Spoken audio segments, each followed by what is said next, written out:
Caleb Whitlock looked at her the way a man looks at a horse that arrived lame, not with cruelty exactly, but with the flat, practical disappointment of someone who had made a bad investment and was already calculating the loss.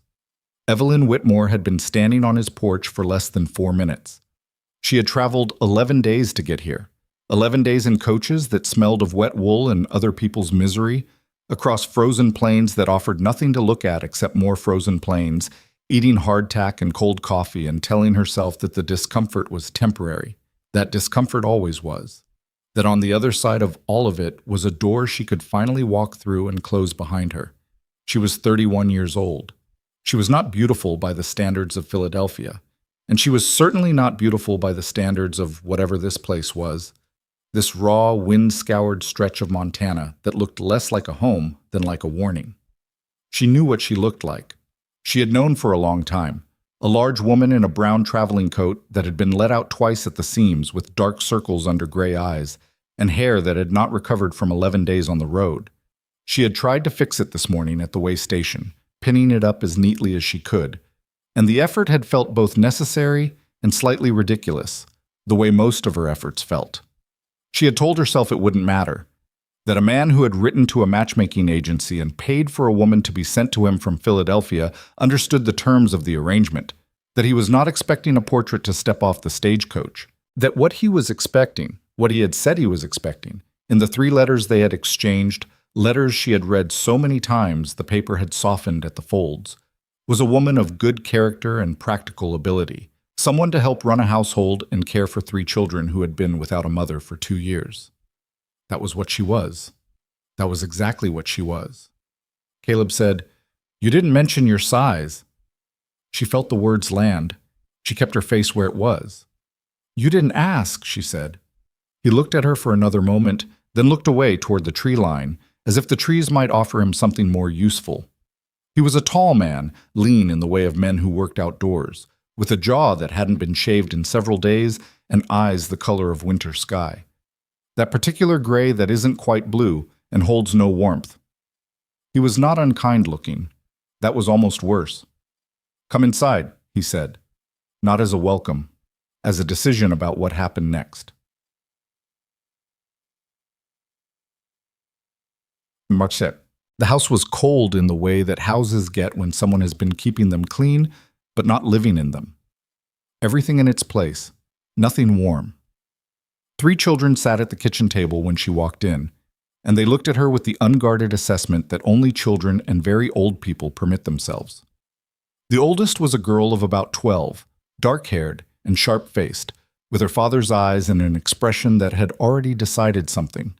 The boy was perhaps 9, thin in a way that suggested recent illness, with a cough he was trying to suppress and not quite managing. The youngest was a girl of maybe 5, small and serious, clutching a rag doll that had lost one of its button eyes. None of them spoke. Evelyn set her bag down near the door. "My name is Evelyn Whitmore," she said. "I've come a long way to meet you." The youngest looked at her doll. The boy coughed. The oldest said, "We know why you came." The flatness of it, the adult precision. It struck Evelyn somewhere between her sternum and her throat. She nodded. "I suppose you do." Caleb moved past her and said, "Clara, mind yourself." To Evelyn he said, "Sit down. There's coffee." She sat. The coffee was terrible, burnt and bitter, the way frontier coffee always was. And she drank it without comment because some things you just drink. He told her at the table, while the children were occupied in the other room and the wind pushed at the windows with the patient insistence of something that had nowhere else to be. He had received a letter from the agency. It had arrived 3 days before she did, which meant he had known before she stepped off the stagecoach, had known when he looked at her on the porch, had already made his decision while she was still believing she was arriving at the beginning of something. The letter said she could not have children. A medical matter, the agency had written, delicately, uselessly, a full month after it should have been disclosed. The information had been in her file. Someone had failed to include it, or had included it too late. Either way, here it was now, sitting on this table between them, like a third person in the room. "I need a mother for my children," Caleb said. "A real mother, not a—" He stopped, looked at his hands. "I need someone who can give this family more children. I have a ranch that'll pass to someone, I need someone who can be a real wife in every way. Evelyn sat with that. She had known this was possible. She had told herself she would handle it. She had believed herself. I understand, she said. Her voice was very even. Then you understand I can't go through with the marriage. Yes. The roads are closed until spring. There's no coach running west until March, maybe April. He said it like a man delivering facts, not like a man who understood he had just told a woman she was stranded. I'm not going to put you out in this weather. I'm not that kind of man.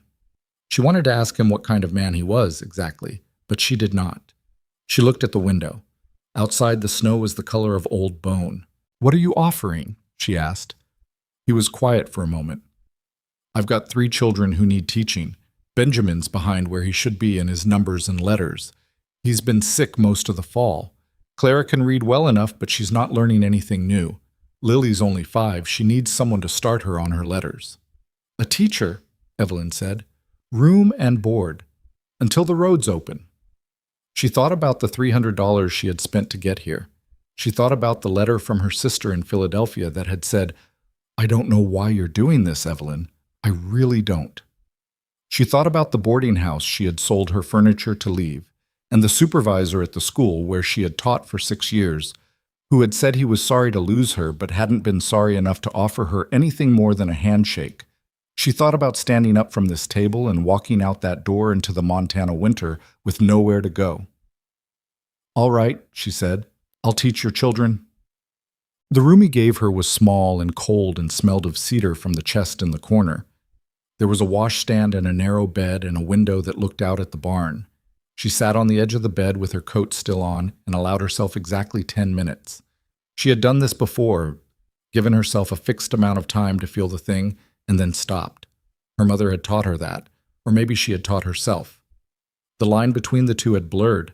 She was rejected and stranded, and it was below freezing, and she was 31, and the last thing she had believed in had just been taken off the table in a kitchen while a man looked at his hands. 10 minutes. Then she unpacked her bag. She was methodical about it.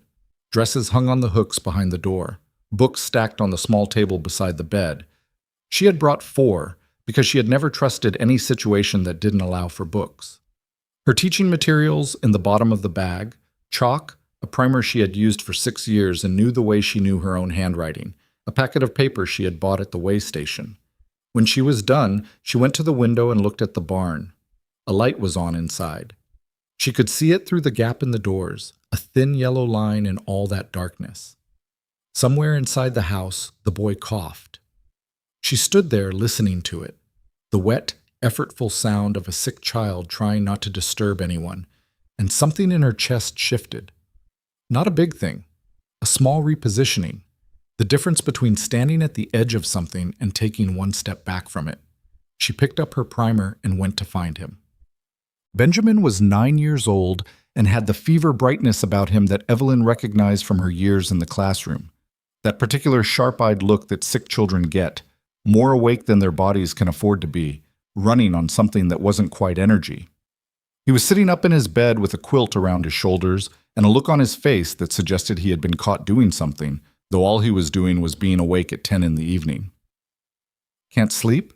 She asked from the doorway. He shook his head, then coughed. She came in and sat on the chair beside his bed, the chair clearly meant for this, worn smooth at the arms, and opened her primer. Do you know your multiplication tables? He looked at her. Why? Because I'm going to teach them to you, starting now if you want, or tomorrow if you'd rather sleep. I can't sleep. Then we'll start now. She taught him 3s and 4s that night, by lamplight, while the wind worked at the windows and the rest of the house slept. He was quicker than he looked. He had the habit sick children sometimes develop of paying very close attention because it's something their bodies will let them do. He tracked what she said and repeated it back and made connections. By the time she told him they were done for the night, he knew his 4s without hesitation. You're a good teacher, he said. You're a good student, she said. Sleep now. She went back to her room and sat on the edge of her bed and did not allow herself any more time than that. Clara found her in the kitchen the next morning before Caleb was up. The girl stood in the doorway in her nightgown, dark hair loose, looking at Evelyn with an expression she was old enough to make complicated.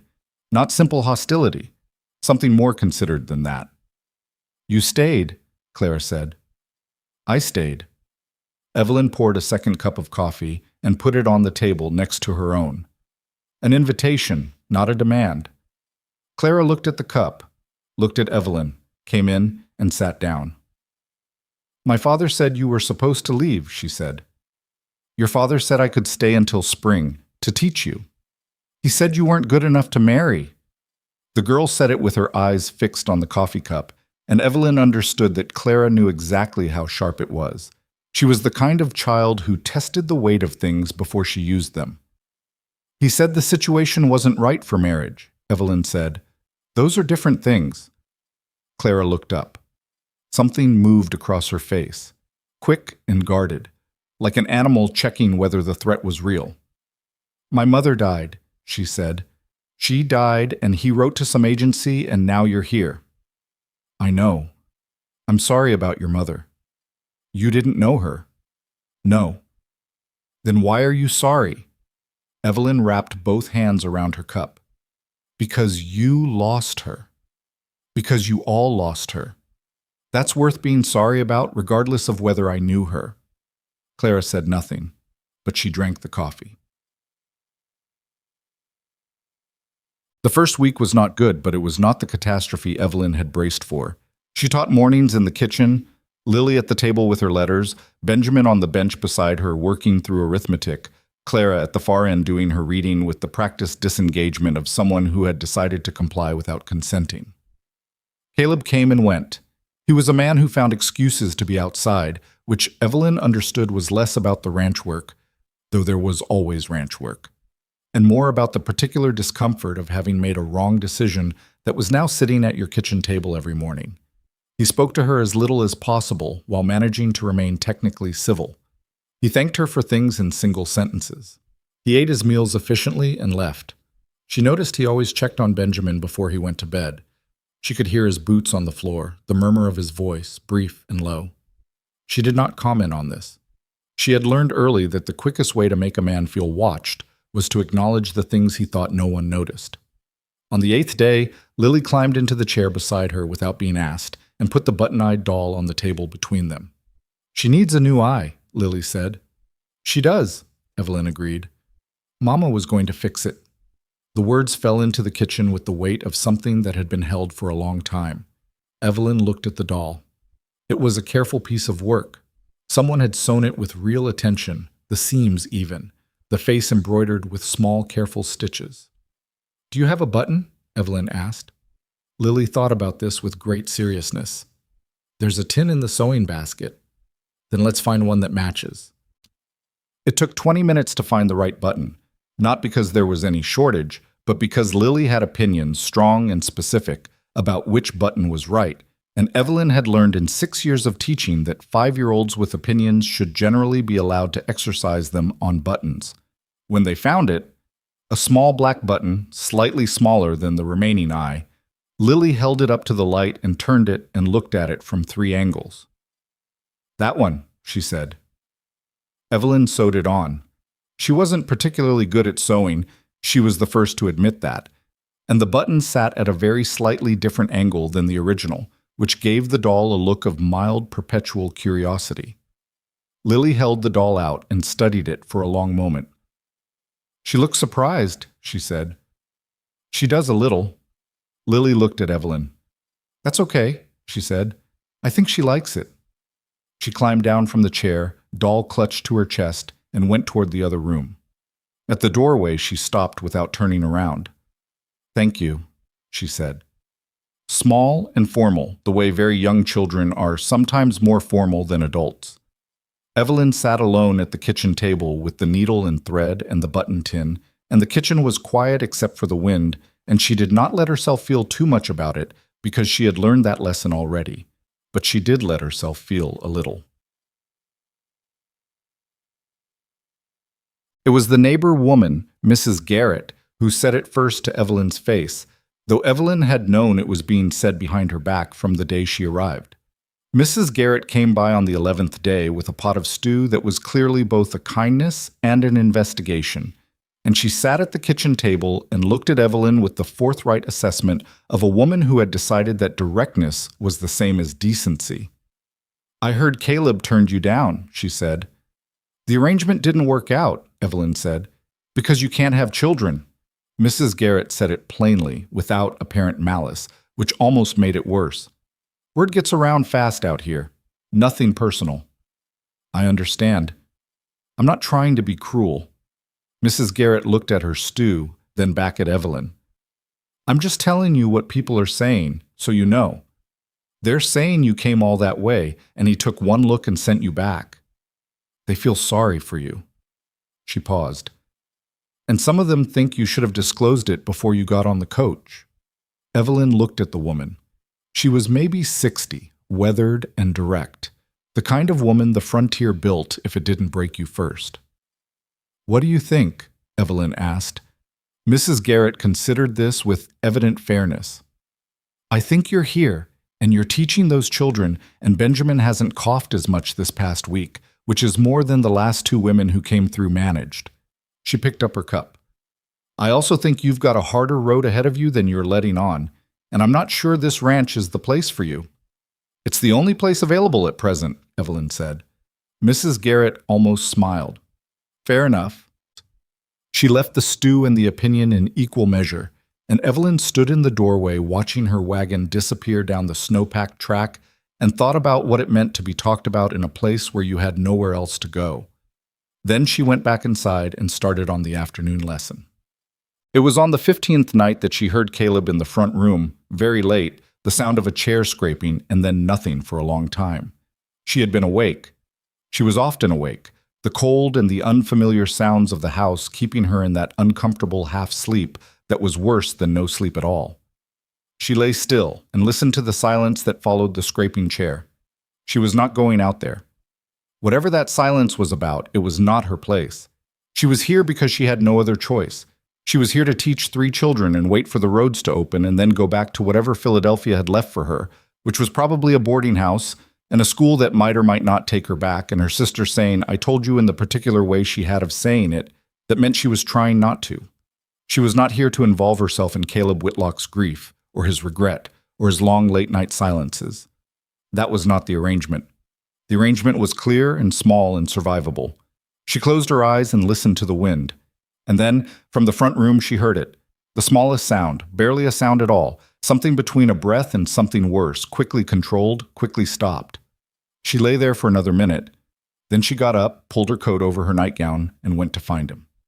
He was sitting at the table with a photograph in his hands. He heard her come in and had himself under control by the time she reached the doorway, but he hadn't had quite enough time, and she could see what the night had cost him in the set of his jaw and the redness at the edges of his eyes. He was pretending wasn't there. She didn't say anything. She went to the stove and stoked it. It had gone low, and put the kettle on, and didn't look at him. And when the water was ready, she made 2 cups and put one on the table in front of him. She sat down across from him and drank her coffee. He looked at the photograph and then set it face down on the table. "Her name was Margaret," he said. Not to Evelyn, exactly, more to the air. "She'd been sick for most of the last year. I kept thinking she'd get better." Evelyn said nothing. "Clara was the one who found her. She was 12. He picked up his cup, set it down without drinking. "She hasn't cried since. Not once. I've watched her. Not once." Evelyn thought of Clara's careful testing, the button-sharp precision of her cruelty, the way she came and sat down when a cup was put on the table. The grammar of a child who had learned that softness was a liability. "She will," Evelyn said.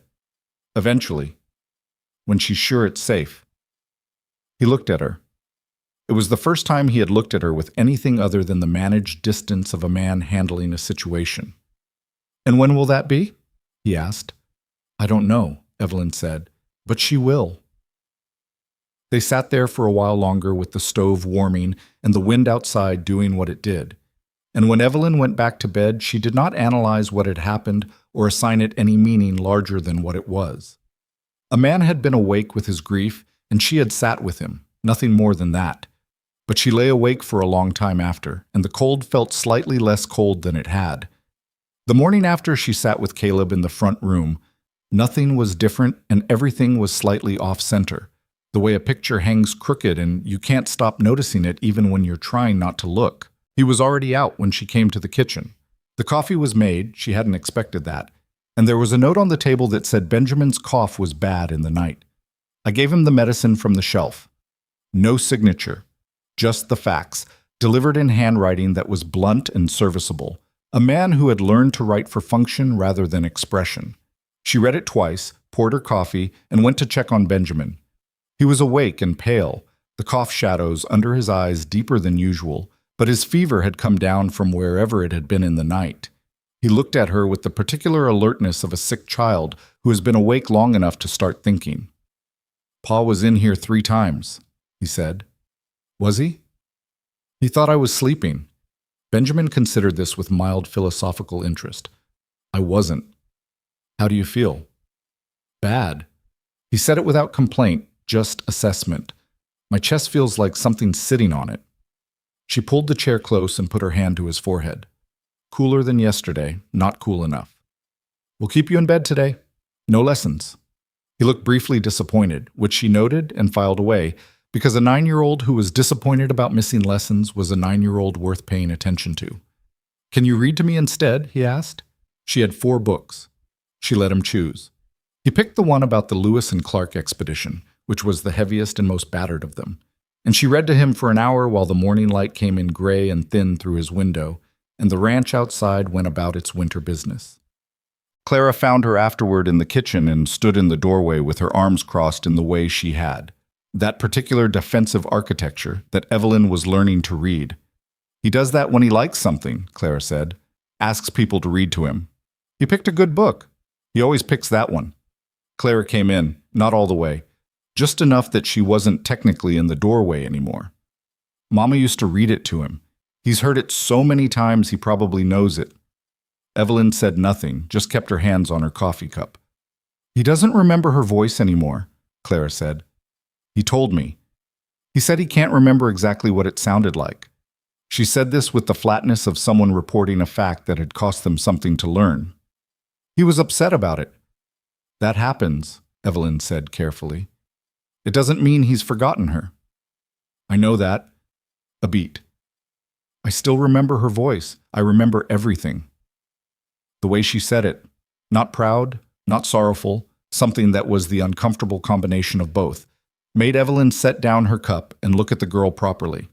Clara was 12, and she was carrying something that a 12-year-old should not have had to carry, and she was carrying it with the tight-jawed competence of someone who had decided that carrying it well was the only dignified option. "That's a hard thing," Evelyn said, "remembering everything." Clara looked at her. "Why?" "Because it means you can't forget even the parts you might want to." Something shifted in Clara's face, quick, small, gone, before it fully formed. She looked away. "I have lessons," she said, and left the kitchen. The lessons that week were different, though Evelyn couldn't have said exactly when the difference started. Lily had taken to arriving early, sometimes so early that Evelyn was still eating breakfast, climbing into her chair with her doll, and waiting with the patient gravity of a very small person who had decided that this was where she was supposed to be. Clara still sat at the far end of the table with her reading, still wore the expression of someone complying without consenting, but she had stopped making the small pointed comments she had deployed in the first week, the ones designed to establish that she was here under protest and intended everyone to know it. She still didn't look at Evelyn directly for more than a few seconds at a time, but she had stopped looking away with the quick deliberateness that was its own kind of statement. Benjamin, confined to his bed, got his lessons at his bedside. Evelyn brought the primer and the chalk and worked through his arithmetic with him propped up on pillows, and he worked hard in the way sick children sometimes do, with a focused intensity that she suspected was partly genuine interest and partly the sheer relief of having something to do. On the 4th day of his confinement, he said, "Am I going to get better?" She looked at him. He was asking it the way children ask things when they've been thinking about it for a while, not casually, but with the careful precision of someone who has been rehearsing the question. "Yes," she said. "How do you know?" Because your fever is going down and your cough is getting less frequent, and you have a good constitution. What's a constitution? Your body's general, the way it's built, how strong it is. Pa says I'm not strong. She stopped writing on the slate. Did he say that to you? He said it to Mr. Garrett. He said he worries because I'm not... Benjamin stopped, searched for the word. Sturdy. He said I'm not sturdy. She thought carefully about what she said next, because this was the kind of moment where the wrong words did damage that lasted. I think your father worries because he loves you, she said. Worried people sometimes say the fear out loud when they mean to say something else. Benjamin turned this over. What did he mean to say? Probably that he was scared of losing you too. The two landed quietly between them. Benjamin looked at the window. Oh, he said. She picked up the chalk again. 7 times 8. 56, he said, still looking at the window. Then he looked back at her. I knew he wasn't being mean. I know you did. I just wanted someone to say it. She wrote the next problem on the slate and didn't say anything else, because sometimes the right response to a child saying an honest thing is to let it have the space it deserves, and then move on. Caleb came in for supper that evening with mud on his boots and a cut on his left hand he was pretending wasn't there, wrapped in a piece of cloth that had already bled through. Evelyn saw it. Lily saw it and made a sound of alarm. Clara put down her fork. It's nothing, Caleb said, and sat down. Let me see it, Evelyn said. It's fine. It's bleeding through the cloth. She said it without heat. Let me see it. He looked at her with the particular resistance of a man who is accustomed to managing his own injuries in private and found the alternative uncomfortable. Then he held out his hand. It was a clean cut, barbed wire, she guessed, by the angle of it, about 2 inches long on the heel of his palm, not deep enough to need stitching, but deep enough to need proper cleaning and binding. She cleaned it with the alcohol she had found in the medicine cabinet and wrapped it with linen from the sewing basket while he sat with his jaw set and his eyes on the far wall, and Lily stood beside him patting his arm with the solemn comfort of a 5-year-old who had decided this was her role. Does it hurt? Lily asked. Some, Caleb said.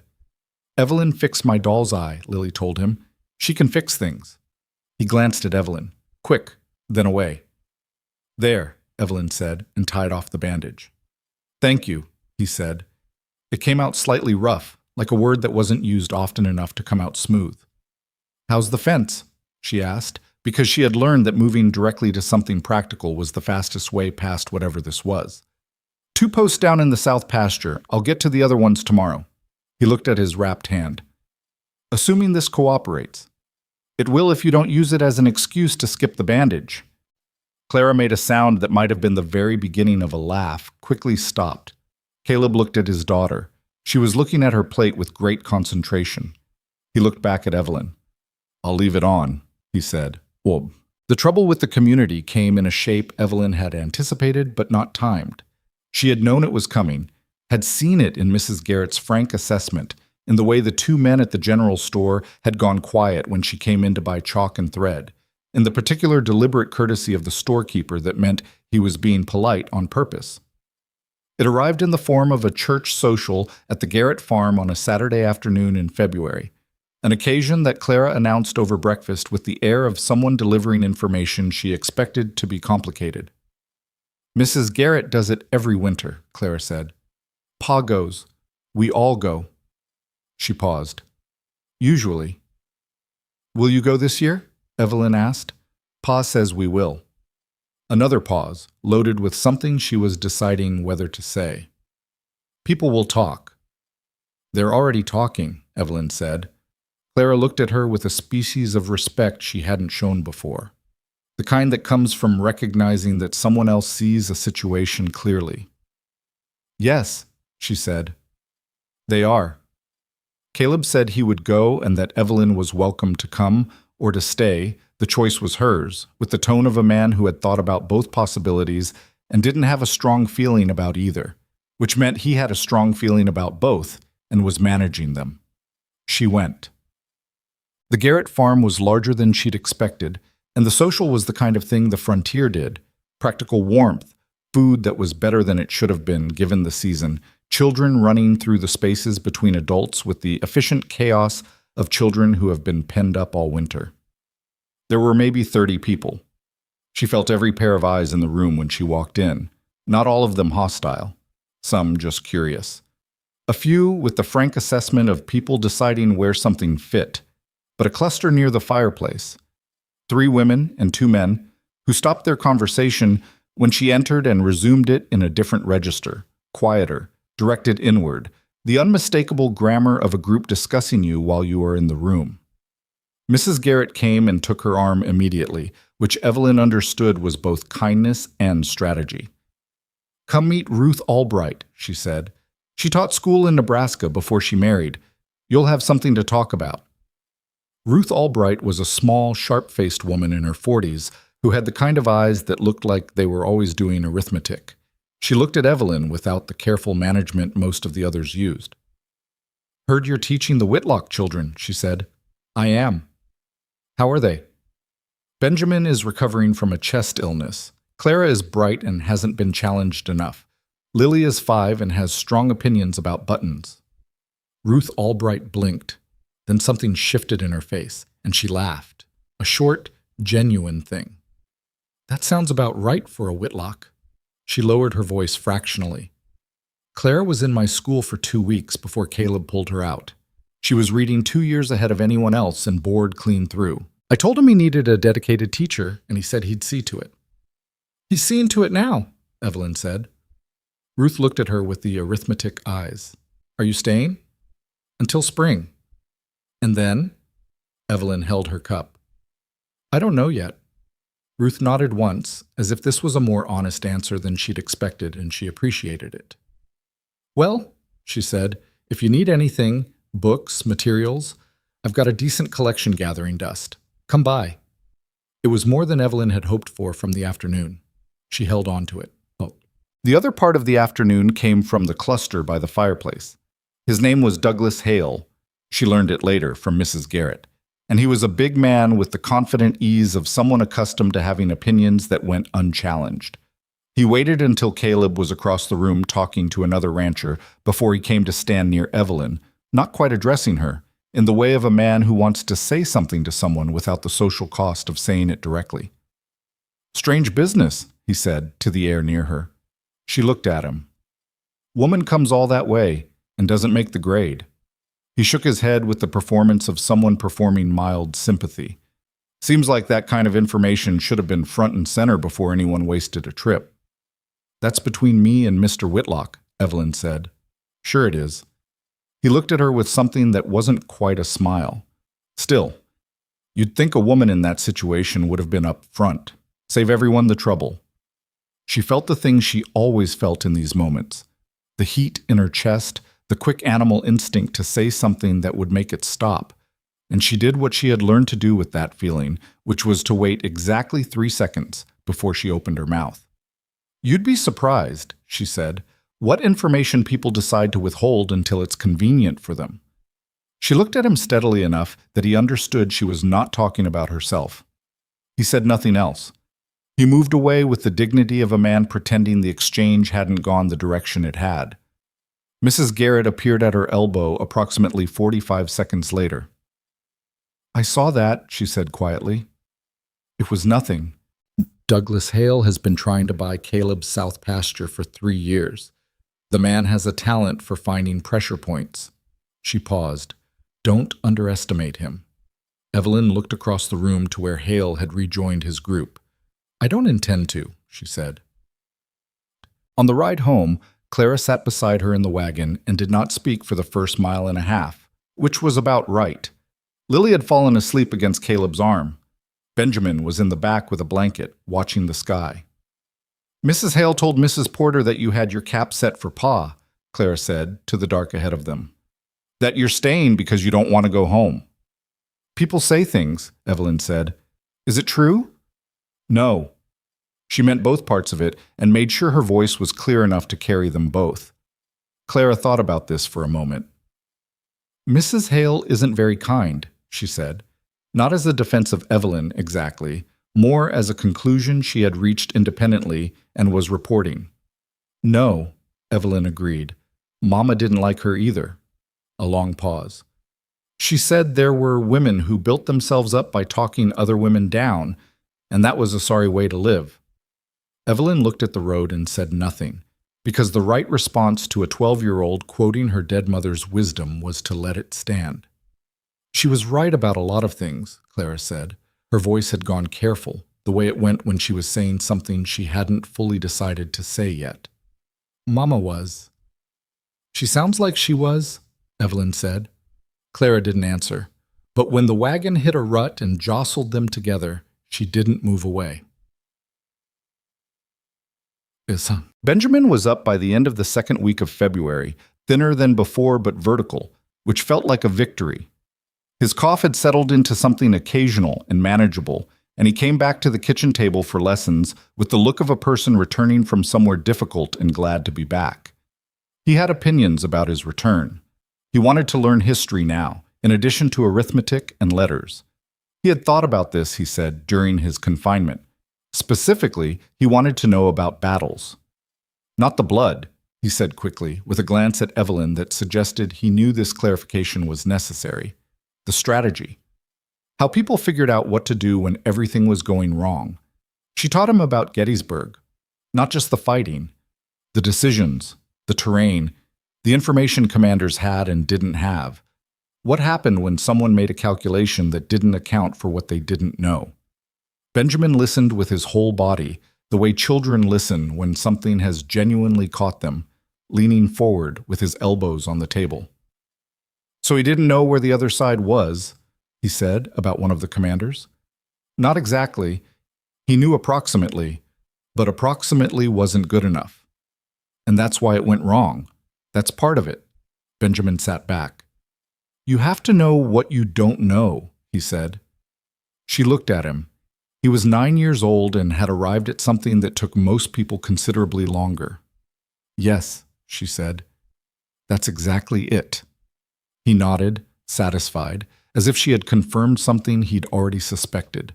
Clara, at the far end of the table, had put down her reading at some point during the conversation and was listening without pretending otherwise, which Evelyn noted and did not comment on. Caleb found her in the barn on a Tuesday afternoon in late February. She had gone out to look for a particular tool. She had noticed a shelf in the kitchen that had been wobbling for 2 weeks, and there was a simple fix if she could find the right implement, and had gotten sidetracked by the barn itself, by the way it was organized, or rather, the way it had been organized sometime in the past, and had since developed the accumulated disorder of a space run by someone who was very good at the work and not particularly focused on the system. She was studying a wall of hanging tack with the assessing look she gave to things that could be made to work better when she heard him come in. "What are you doing in here?" he asked. Not aggressive, genuinely puzzled. "Looking for a hammer. There's a shelf in the kitchen that needs attention." She looked at the wall. "You've got a reasonable setup here, but you're keeping the bitted bridles too close to the moisture. The leather will dry out." He looked at the wall. Margaret organized this. She heard the weight of it. "I'm not suggesting changing it," she said carefully, "just moving those 3 across to the other side." He was quiet for a moment. Then, "The hammer's on the workbench. Far end." She went and found it. When she turned around, he was still standing at the barn door, looking at the tack wall. "She liked things a certain way," he said, to the wall. "Most people do. I haven't—" He stopped. Started again. "I haven't moved anything since she died. In the house, the barn. I left it all where it was." He said this like a confession, like something he had not meant to say out loud, and now that it was out there, it needed to be owned. "The children probably think I don't know what they think." Evelyn held the hammer at her side and did not say anything. "Claire goes in her room sometimes," he said. "Sits in there. She doesn't know I can hear her. She doesn't cry. She just sits." He looked at the floor. "I don't know what to do with that." "Nothing," Evelyn said. "Right now, nothing. You let her sit there." "That's it?" "That's it." He looked at her with the same expression he'd had the night in the kitchen. like she'd said something he hadn't expected, that landed somewhere that mattered. Then he nodded, once, and looked away. "The shelf is the third one on the right side of the kitchen," he said. "It's been meaning to get fixed since October." "I'll get to it," she said. She walked past him out of the barn with the hammer, into the cold white afternoon, and did not permit herself to think too carefully about the conversation, because thinking too carefully about it would assign it a shape she wasn't ready to give it. She fixed the shelf, and while she was fixing it, Lily stood beside her and watched with the concentrated attention she gave to all practical operations. "What are you doing?" Lily asked. "Tightening the bracket. It's loose." Evelyn showed her the bracket. "See how it pulls away from the wall? That means the screw isn't holding properly." Lily examined this with great seriousness. "Can I help?" "Hold this steady while I tighten it." Lily held the shelf with both hands, the rag doll tucked under one arm, her face set with the gravity of someone performing a critical operation. Evelyn tightened the bracket, and the shelf sat firm. "Done," Evelyn said. Lily let go, carefully, and tested the shelf with one cautious push. "It doesn't wobble anymore," she said, with the satisfied finality of a foreman signing off on completed work. "It doesn't." Lily looked at her. "Are you going to fix other things?" The question was simple on its surface, and Evelyn understood it wasn't simple. She looked at this small, serious child with her button-eyed doll in her mother's chair at the kitchen table, and her absolute certainty that the woman who had fixed the doll and the shelf was someone worth keeping. "I'll fix what needs fixing," she said, "while I'm here." Lily seemed to think about whether "while I'm here" was sufficient. She looked at the shelf again, then she nodded with the decisiveness of a child who has decided to accept the available terms. "Okay," she said. The end of February came hard. 3 days of weather that locked the ranch down and kept everyone inside, which was the frontier equivalent of a test of character. The children were restless, Caleb was wound tight from enforced inactivity, and the house had the particular cabin fever pressure of a family that didn't quite know what to do with each other in proximity. Evelyn kept to the lessons and added games in the evenings. The sort of things she'd learned kept children from unraveling, word games and number puzzles. And one evening, a map she drew from memory of the United States that became a 3-hour session of Benjamin asking questions and Clara adding corrections, and Lily labeling everything she could think of with a determined, if creative, phonetic spelling. On the second evening, Caleb sat down at the table. He didn't announce it. He didn't ask. He simply pulled out the chair at the end of the table and sat in it, and Lily immediately moved to sit beside him and explain the map to him with the authority of someone who had recently acquired expertise. Clara glanced at him, then at Evelyn, then at the map. "Montana is wrong," she told Evelyn. "It's bigger than that." "Draw it correctly," Evelyn said, and gave her the pencil. Clara drew Montana correctly. It was, in fact, bigger than Evelyn had made it. And Benjamin argued about the placement of the Dakotas, and Lily labeled a large area near the middle here with complete confidence. And Caleb sat at the end of the table and watched his children argue about geography with an expression on his face that Evelyn caught once in her peripheral vision and did not look at directly. It was the expression of a man seeing something he had been afraid he might not see again. She kept her eyes on the map. It was Clara who came to her room on the last night of February. Late, past 9, past when Evelyn had put out her lamp and was lying in the dark listening to the wind try the windows.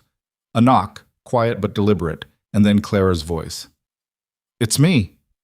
Evelyn lit the lamp. "Come in." Clara came in and stood near the door in her nightgown with her dark hair loose. She looked younger than 12 like this, less armored.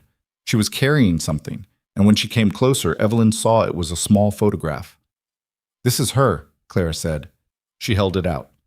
Evelyn took it carefully. Margaret Whitlock had been a fine-boned woman with dark eyes and a serious mouth, photographed in the formal style of the era, with her hands folded in her lap and her spine very straight. But something in the set of her eyes, some intelligence or warmth caught at the corner of them, had survived the stiffness of the sitting. "She's beautiful," Evelyn said. She meant it. "She wasn't always that serious," Clara said. "She laughed a lot. The picture doesn't show it." She took the photograph back and looked at it herself. "I wanted you to know that. That she wasn't just, she looked for the word, stern. She wasn't just stern, she was funny. She made puns, bad ones. Pa hated them. He always laughed anyway. Evelyn watched her. I don't want you to think we're a family that doesn't laugh, Clara said. We used to. I can see that, Evelyn said. In Benjamin, in Lily. Lily doesn't really remember her. Clara said it without blame, just factually, with the resignation of someone who has accepted an unfair distribution of something valuable. She was 2 when Mama got sick, 3 when she died. She remembers feelings, I think, not really her. That happens. I know.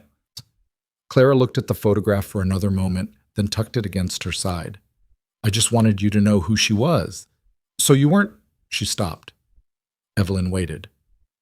So you weren't filling in the space with something wrong, Clara said finally. Evelyn sat with that for a moment.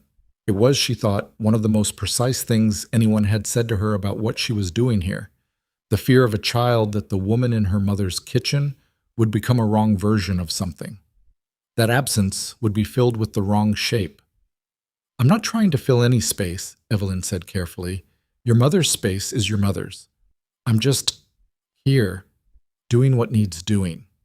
Clara looked at her for a long moment with her father's winter-gray eyes. Okay, she said. And then quietly, with the effort of someone unclenching a fist they'd been keeping closed for a long time. Thank you, for Benjamin, for Lily's doll, for... She stopped again, let the for stand without finishing it. You're welcome, Evelyn said. Clara went back to her room. Evelyn sat with the lamp on for a while afterward, looking at the cedar chest in the corner and the books stacked beside the bed and the hammer she'd left on the windowsill and forgotten to put back. She was 31 years old, and she was in a room that wasn't hers, in a house that wasn't hers, in a territory she hadn't planned to be in, and she was here because there had been nowhere else to go. But somewhere in the past 6 weeks, nowhere else to go had quietly become something she didn't have a word for yet. She put out the lamp. Outside, the wind had finally stopped. March came in the way Montana always delivered it. Not gently, not with any suggestion that winter was actually finished, but with a kind of grudging loosening, like a fist opening one finger at a time. The snow was still deep, but the quality of the light had shifted, something in the angle of it that made the mornings feel less like endurance and more like waiting for something. Evelyn noticed it first from the kitchen window on a Monday morning, that particular slant of early light across the yard, and she stood there with her coffee and let herself think, for the first time with any seriousness, about what happened when the roads opened. She had not let herself think about it before. It had seemed unproductive, like standing at the edge of a roof and looking down. But March was here now, and the thinking was going to happen whether she managed it or not, so she may as well do it while the coffee was still hot. What was in Philadelphia, her sister's house, where she could stay temporarily and would be reminded of it constantly? A school that might take her back, with a supervisor who would be kind about it, and slightly condescending, because that was his nature. A boarding house where she could afford a room if she was careful with money she was not currently earning. A city that knew her as the woman who had gone to Montana to get married and come back without a husband, which would be said with varying degrees of sympathy depending on who was saying it and how much they had liked her before. What was here? 3 children who were learning things, and a man who had started leaving coffee made in the mornings, and a barn that needed its tack moved away from the moisture, and a shelf that no longer wobbled. She was still standing at the window when Lily came in and climbed into her chair and put her doll on the table and said, "What are you looking at?" "The light," Evelyn said. Lily looked at the window with the seriousness she brought to all observations. "It's different," she said. "Yes." "Is that bad?" Evelyn turned from the window. "No," she said. "It's just different."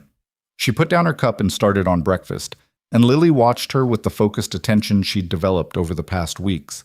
The look of a child studying how a thing was done because she intended to know it. Well, the man arrived on a Wednesday. He came in a good wagon, better than most out here, with a driver who sat up front with the particular posture of a hired man performing hired man neutrality. The wagon stopped in the yard, and the man who climbed down was not from here. Everything about him said so, from the quality of his coat to the way he stood in the mud without appearing to notice it. the ease of someone who understood that the mud was someone else's problem. He was perhaps 55, broad through the shoulders with the beginning of heaviness in his jaw, and he had the careful pleasantness of a man who had learned that pleasantness was more efficient than intimidation, and used it the way other men used a tool. Evelyn was hanging washing on the line near the house when he came in, a job she had taken over from no one since it had simply not been getting done, and she watched him cross the yard toward the barn where Caleb was working. She couldn't hear what was said. She could see Caleb come out and stand in the barn doorway, and she could see the other man's hands moving in the easy gestures of someone laying out a proposition, and she could see Caleb's shoulders and what happened to them over the course of the conversation, which was that they went from neutral to careful to the particular stillness of a man who is keeping himself from responding the way he wants to. The conversation lasted perhaps 12 minutes. Then the man went back to his wagon, and the driver took it out of the yard without particular hurry, and Caleb stood in the barn doorway watching it go. He was still standing there when Evelyn finished with the washing. "Who was that?" she asked. Caleb didn't look at her immediately. "Silas Crow." She waited. "Humble." "He owns most of the land east of the Garrett property. Has for 6 years since he bought out the Hendersons." Caleb finally looked away from the direction the wagon had gone. "He wants to buy my south pasture." "You said no." "I said I'd think about it." He said it with the tone of a man who had said something he already regretted. "Which I won't." But saying no outright seemed like it needed more thought first. She looked at him. "Why does it need thought?" He picked up the tool he'd set down when Crow arrived and turned it in his hands without using it. "Because Crow isn't the kind of man you tell no without understanding what that means." He paused. "He's been buying land out here for the better part of a decade. He doesn't buy it because he wants to run cattle. He buys it because he wants to own it. There's a difference." "What does he want with the south pasture specifically?" Caleb was quiet for a moment. "I don't know. And that's the part that concerns me." She thought about it through the afternoon lessons, which she managed by habit, while the part of her mind that was not conjugating verbs or checking arithmetic worked at the problem the way she'd always worked at problems. Not directly, but in parallel, the way you can sometimes see a dim star better by not looking straight at it. What she knew about Silas Crow was what she'd picked up from 6 weeks of listening in a community where listening was available to anyone patient enough to do it, that he had come from somewhere east and wealthier, that he had arrived in this part of Montana with capital that suggested either old money or the kind of business success that didn't invite close inspection, that he had acquired land with the systematic patience of a man working a longer plan than any individual transaction suggested.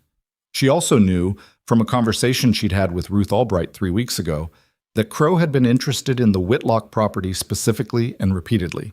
Not the whole ranch, just the south pasture, which was an odd thing to be persistent about.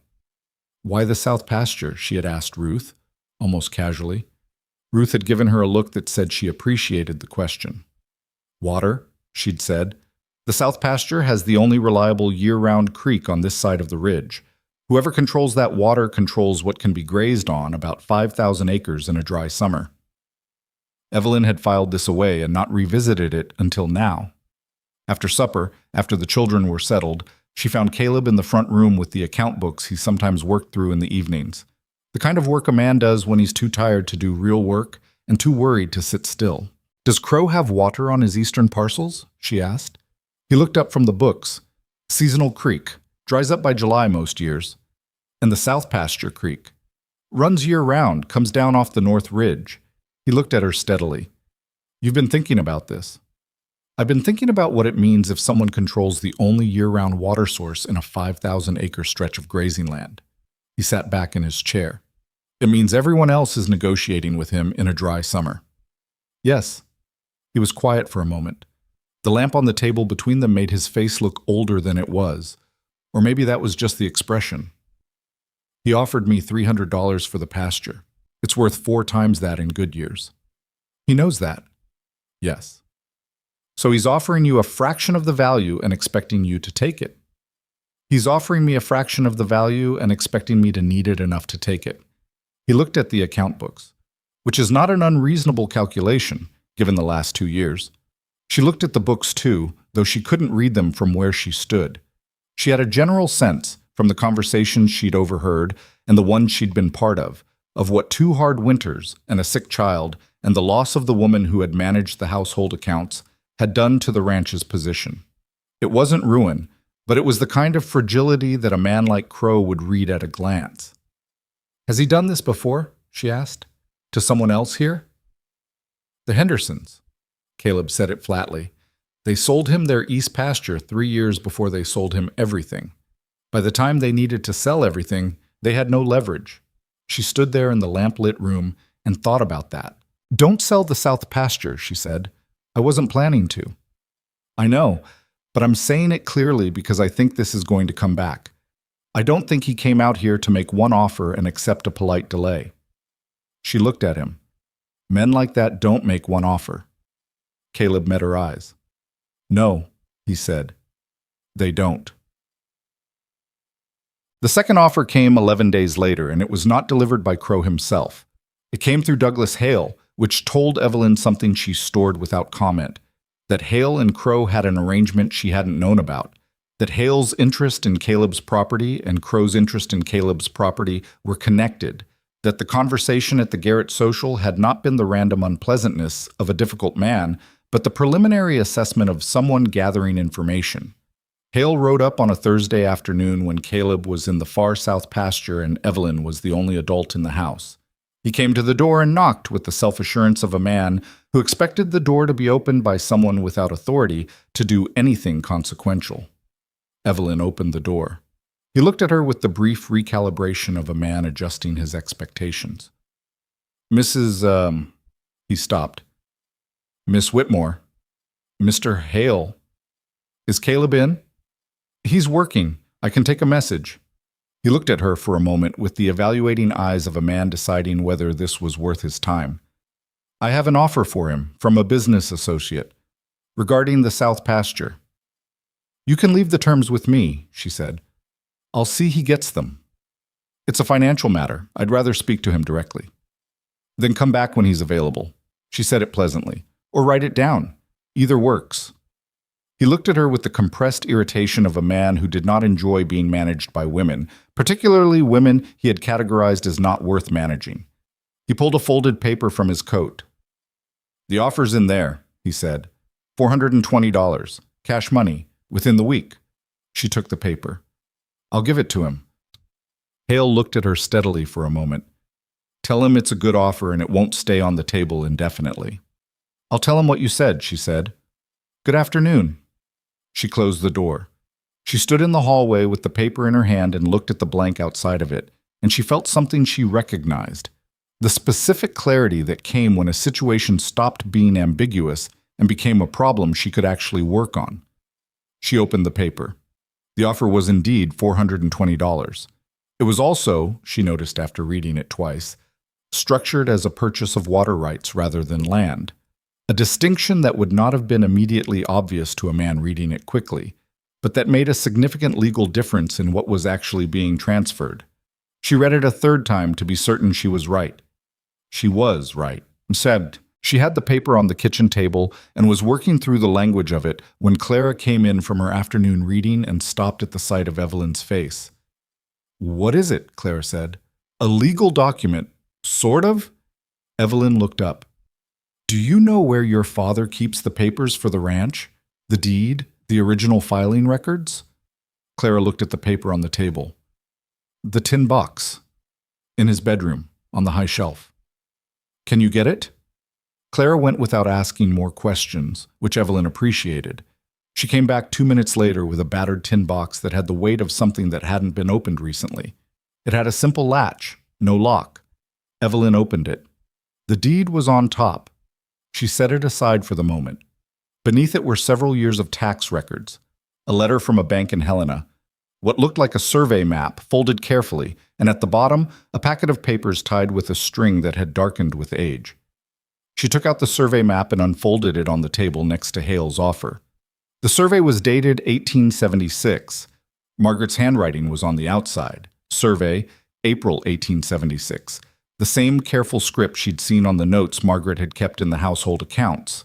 The map showed the ranch boundaries and, in one corner, a notation in a different hand, the surveyor's, that marked the South Pasture Creek as perennial watercourse, boundary feature, eastern property line.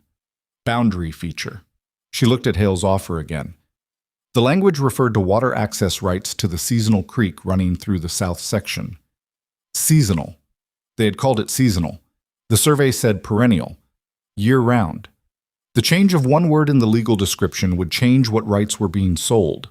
It would also, in a contract dispute, be used to argue that the seller had misrepresented the resource, which could be used in turn to challenge the original sale and potentially the property boundary itself.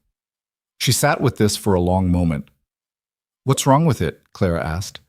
She had stayed sitting at the other end of the table and had been watching Evelyn work through the papers with the stillness of someone who understood that something was happening and was trying to learn the shape of it. "They changed a word," Evelyn said. "One word, between what the survey says about the creek and what this offer calls the creek." Clara looked at the papers. "What word?" "The creek runs year-round. The offer calls it seasonal. A seasonal water source is worth a fraction of a perennial one. If your father signed this without noticing the difference, he'd be selling something much more valuable than what the contract admits to." She paused. "And if someone later wanted to argue the contract, they could use the discrepancy to make it look like the seller, your father, misrepresented the property." Clara was very still. "He could lose more than the pasture." "Potentially, depending on how it was argued and who was doing the arguing." They looked at each other across the table, across the papers and the survey and the open tin box, and Evelyn saw in Clara's face the exact moment when the girl understood what kind of people they were dealing with. "Pa doesn't read contracts very closely," Clara said. It was not a criticism. It was something she said with the resigned knowledge of a daughter who had spent years understanding her father's capacities and limits. "He reads people, he's good at people, but documents—" She shook her head. "I know," Evelyn said. "Mama did the contracts. She did all the paperwork." Clara looked at the tin box. "She kept everything. She was particular about records." "I can see that." Evelyn looked at the survey in Margaret Whitlock's handwriting. She was right to be. When Caleb came in at dusk, mud-booted and tired in the way a man is tired at the end of a day of physical work, Evelyn had the papers laid out on the kitchen table in an order that made sense. Clara was still sitting there. She had not left. He looked at the table, then at Evelyn, then at Clara. "What's this?" he said. "Sit down," Evelyn said. "I need to show you something." She walked him through it. She did it carefully, without rushing it, without editorializing. Just the facts in order, the offer, the word, the survey, what the discrepancy meant legally and practically. She had learned from 6 years of teaching that the way you delivered information determined whether it was received or rejected, and she had also learned that men who were being told something that threatened something they cared about needed the information in a particular sequence: what the problem was, how it had been found, what it meant, and what could be done. He listened without speaking. His face went through several things, and he controlled them all, which she recognized as a practiced skill. A man who had learned to manage his reactions in front of his children. When she finished, there was a silence. "Hale brought this," he said. "Yes." "Hale works for Crow." "That's what I believe, yes." He looked at the survey, at the handwriting on the outside. His jaw worked briefly. "Margaret marked that." "I know. She was particular about the water rights. When we filed, she said the water was the thing, that whoever controlled the water controlled everything out here, and she made them note it precisely in the survey." He stopped, picked up the survey and looked at it. Not the map, just the outside, at her handwriting. "She did all of it. I didn't pay as much attention as I should have to how she did it." "She paid enough attention for both of you," Evelyn said, "and it's still paying off." He set the survey down, looked at Hale's offer. "If I'd signed this—" "Don't think about that. You didn't." "But if I had—" "Caleb." She said his name without planning to. It was the first time she'd used it directly, not as Mr. Whitlock, not as the careful distance she'd maintained, and it landed with a small weight between them. You didn't, and now you know what they're trying to do. That's what matters. He looked at her. Something moved in his expression, complex and brief. What do I do? He said, not helplessly, as a genuine question directed at someone he believed would have a useful answer. Don't respond to Hale directly. Don't tell him you've read it carefully or that you've found the problem. If they know you know, they'll find another approach. She thought for a moment. Is there a lawyer in town? Someone who handles land matters? Parsons, in Millhaven. He did the original filing. Go see him. Not urgently. Don't ride in tomorrow like the house is on fire. Go in the normal course of business in a few days and take these documents. Have him look at them and write his opinion of the water rights down. Get it on paper. And then? And then you have legal documentation that says the creek is perennial and the boundary feature belongs to this property, and you have a lawyer's signed opinion that says so, which makes Hale's offer, if anyone ever looks at it, look like what it is. Caleb sat with this. He looked at the papers. He looked at the tin box. He looked at Clara, who was sitting at the end of the table with her hands folded and her face doing the thing it did when she was absorbing something and deciding what to do with it. How do you know about contracts? He said to Evelyn. My father was a clerk in a lawyer's office. I grew up reading documents the way other children read stories. She paused. And I had 6 years of dealing with a school board, which is roughly the same kind of education. He almost smiled. Almost. It got most of the way there and then stopped, but the attempt was visible. All right, he said. I'll go see Parsons. Check. He went on a Friday, which was the natural day for a rancher to go into Millhaven for supplies, and he came back in the late afternoon with flour and lamp oil and a written opinion from the lawyer in Helena-bound legal language that said, in its practical core, that the South Pasture Creek was a perennial watercourse constituting a boundary feature of the Whitlock property, and that any transfer of water rights from that source would require specific and accurate legal description that did not exist in the current offer. He put the lawyer's letter in the tin box next to Margaret's survey. He didn't say anything about it at supper. Evelyn didn't either. But after the children were in bed, she was in the kitchen doing the dishes, a task she had claimed not because it was assigned to her, but because it was meditative, and she had found that she needed meditative tasks more since Crow had arrived in the yard. And Caleb came in and picked up the drying cloth and started drying. They worked in silence for a while. Parsons says Crow has done this before, Caleb said. Not here. Other counties. He finds properties with something valuable and makes offers with just enough wrong in the language that most people don't catch it. Then when they can't pay a debt or need money quickly, he comes back with a different angle. He put a plate on the shelf. Parsons called it predatory acquisition, said it was legal until it wasn't, and by then most people had already lost what mattered. How many properties? He knows of 4. Probably more he doesn't know about. Caleb dried a cup with more care than it needed. This man has been planning for a long time. Evelyn handed him the next cup. He didn't plan on the survey. No. A pause. He didn't plan on you finding it either. She kept her hands in the water. He didn't plan on Margaret keeping good records. Caleb went still for a moment beside her, then went on drying.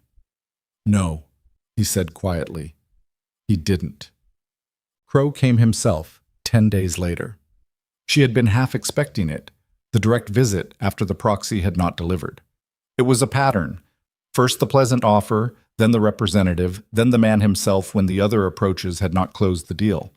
She had seen a version of it with the school board, though the stakes had been considerably lower and the man had been smaller in every sense. Crow came in the late morning when Caleb was in the house. She had noticed him timing it, waiting until the wagon was in the yard, which meant he had been watching the property. He came alone this time without the driver, and he walked across the yard with the unhurried ease of a man who believed the outcome was already settled. Caleb met him outside. Evelyn watched from the kitchen window where she was standing in the position she had used since Crow's first visit, not hiding, not pressing herself against the wall, just positioned where she could see without being the focus. The conversation lasted longer this time.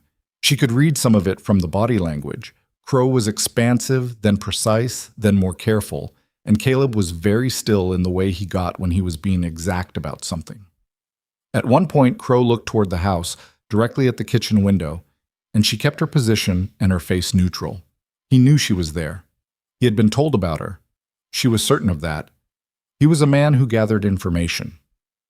When Caleb came back inside, Clara and Benjamin were at the table and Lily was on the floor with her doll, and all of them had gone quiet the way they did when they understood something significant was happening, even if they didn't have all the information.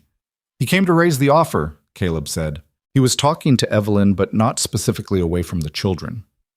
$500 now. He's also offering to clear 2 seasons of debt on the north fence repairs as an additional consideration. Benjamin looked up from his arithmetic. "That's a lot of money," Clara said carefully.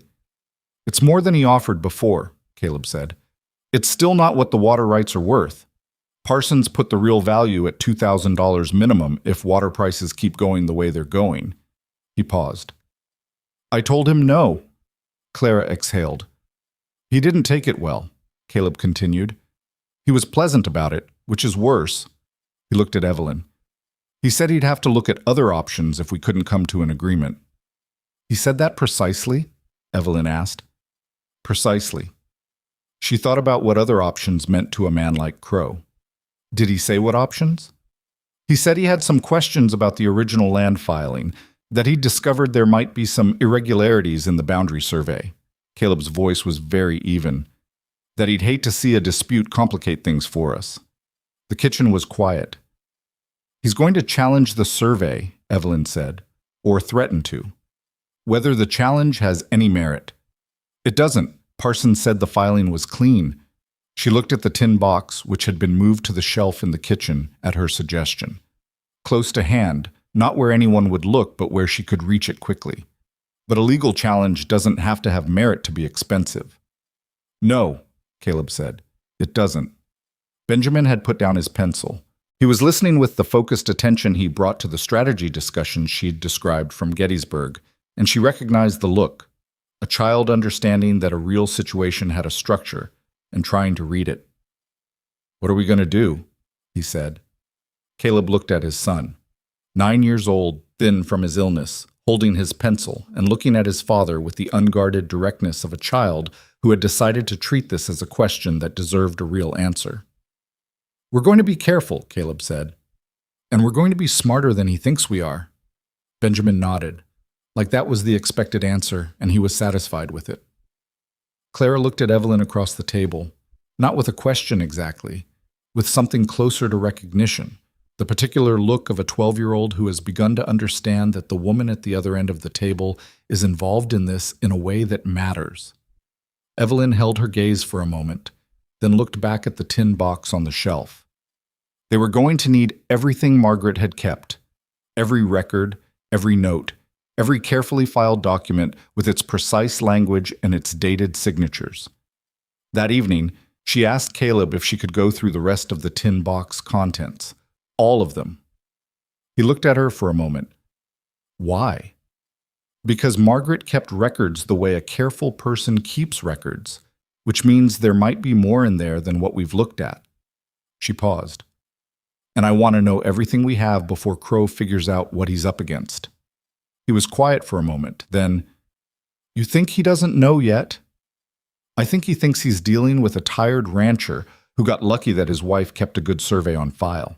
I'd like him to keep thinking that for as long as possible." Caleb took the tin box off the shelf and put it on the table in front of her. "Take your time," he said. She did. She worked through the contents until the lamp oil was low, with the house quiet around her and the March wind doing its usual business at the windows. Clara came out once, past 10, which was later than she should have been up, and sat down across from her without asking, and began organizing the papers Evelyn had already gone through into a separate neat pile. They worked without speaking for almost an hour. Near the bottom of the box, beneath a folded letter from Margaret's mother that Evelyn set carefully aside without reading, there was a small envelope with water. Original agreement, 1874, written on the outside in Margaret's hand. Evelyn opened it. Inside was a single sheet of paper, handwritten, dated March of 1874, bearing the signatures of 2 men. The first was a name she didn't recognize. The second was Silas Crow. She read it twice. Then she read it a third time, very slowly, because the third reading confirmed what the second had suggested, and she wanted to be certain before she said anything. "Clara," she said. Clara looked up from her organizing. "Go get your father," Evelyn said. "Please." Clara read her face. She didn't ask questions. She got up and went down the hall, and Evelyn heard the low knock on Caleb's door and his voice, rough with interrupted sleep, and then his footsteps. He came into the kitchen in his work clothes, pulling his suspenders up, and he looked at her face the same way Clara had. She put the paper on the table in front of him. "Your wife wasn't just keeping records of what belonged to you," she said. "She was keeping a record of what Crow did to the people who owned this land before you." He looked at the paper, then at her. "What is this?" "An agreement," Evelyn said, "dated 1874. The original settlers on this land, the ones you bought the ranch from, they made an arrangement with Crow about the south pasture water. He paid them to share access in dry summers." She kept her voice steady. "And then, according to the letter that was filed with this in 1875, she put the second paper beside the first. He stopped paying, claimed the agreement had expired, and when they contested it, he filed a legal complaint that tied up their ability to sell the property for 2 years. Caleb looked at the papers. "They couldn't sell because of the complaint," he said slowly. "So they sold cheap, to get out from under it." "Yes." "And who did they sell to?" "A land broker, who sold it, 6 months later, to you." She watched him understand it. "Margaret must have found this in the original property records when you bought the ranch. She kept it. She knew what it meant, even if she didn't know exactly when it would matter." The kitchen was very quiet. Caleb put his hand flat on the table, on top of the 2 papers, not gripping them, just the flat weight of his palm. He looked at nothing in particular for a moment. "She knew," he said. "She kept this because she knew this day would come." Evelyn did not say anything. Sometimes a man needed to say a thing like that without it being answered. He stood like that for a moment longer. Then he picked up both papers and held them carefully, the way you hold something you understand the value of. "In the morning," he said, "I'm going to Parsons." "Take copies," Evelyn said. "Leave the originals here. Don't take the originals anywhere." He nodded. He looked at her over the papers. "She would have liked you," he said, simply, without decoration. Evelyn looked at the table, at the tin box, at the organized papers Clara had stacked, at the small envelope with Margaret's handwriting on the outside. She didn't say anything for a moment. "Get some sleep," she said finally. "You've got an early ride." He went back to his room. Evelyn sat alone in the kitchen with the lamp turned low and the papers in their careful order, and she thought about a woman who had seen trouble coming from a long way off and had quietly made certain that when it arrived, there would be something there to meet it. Outside, the March wind had turned. It was coming from the west now, warmer, carrying the smell of something other than frozen ground. Spring was not here yet, but it was coming. Parsons sent word back within 3 days, which was fast for a lawyer, which meant he understood what he was looking at. The message came by Ryder, a boy from Millhaven who handed the sealed envelope to Caleb in the yard and waited long enough to confirm it had been received, then turned his horse around without ceremony. Caleb brought the envelope inside and sat at the kitchen table and opened it with the deliberateness of a man who has learned not to let his hands show what he's feeling. Evelyn was at the stove. She didn't turn around until she heard him set the letter down. His face was careful in the way it got when the information was significant, and he was deciding how to hold it. "Parsons says the 1874 document is valid," he said. "He says it establishes a pattern of conduct. That Crow used the same approach on the Henderson property that he used on the original settlers.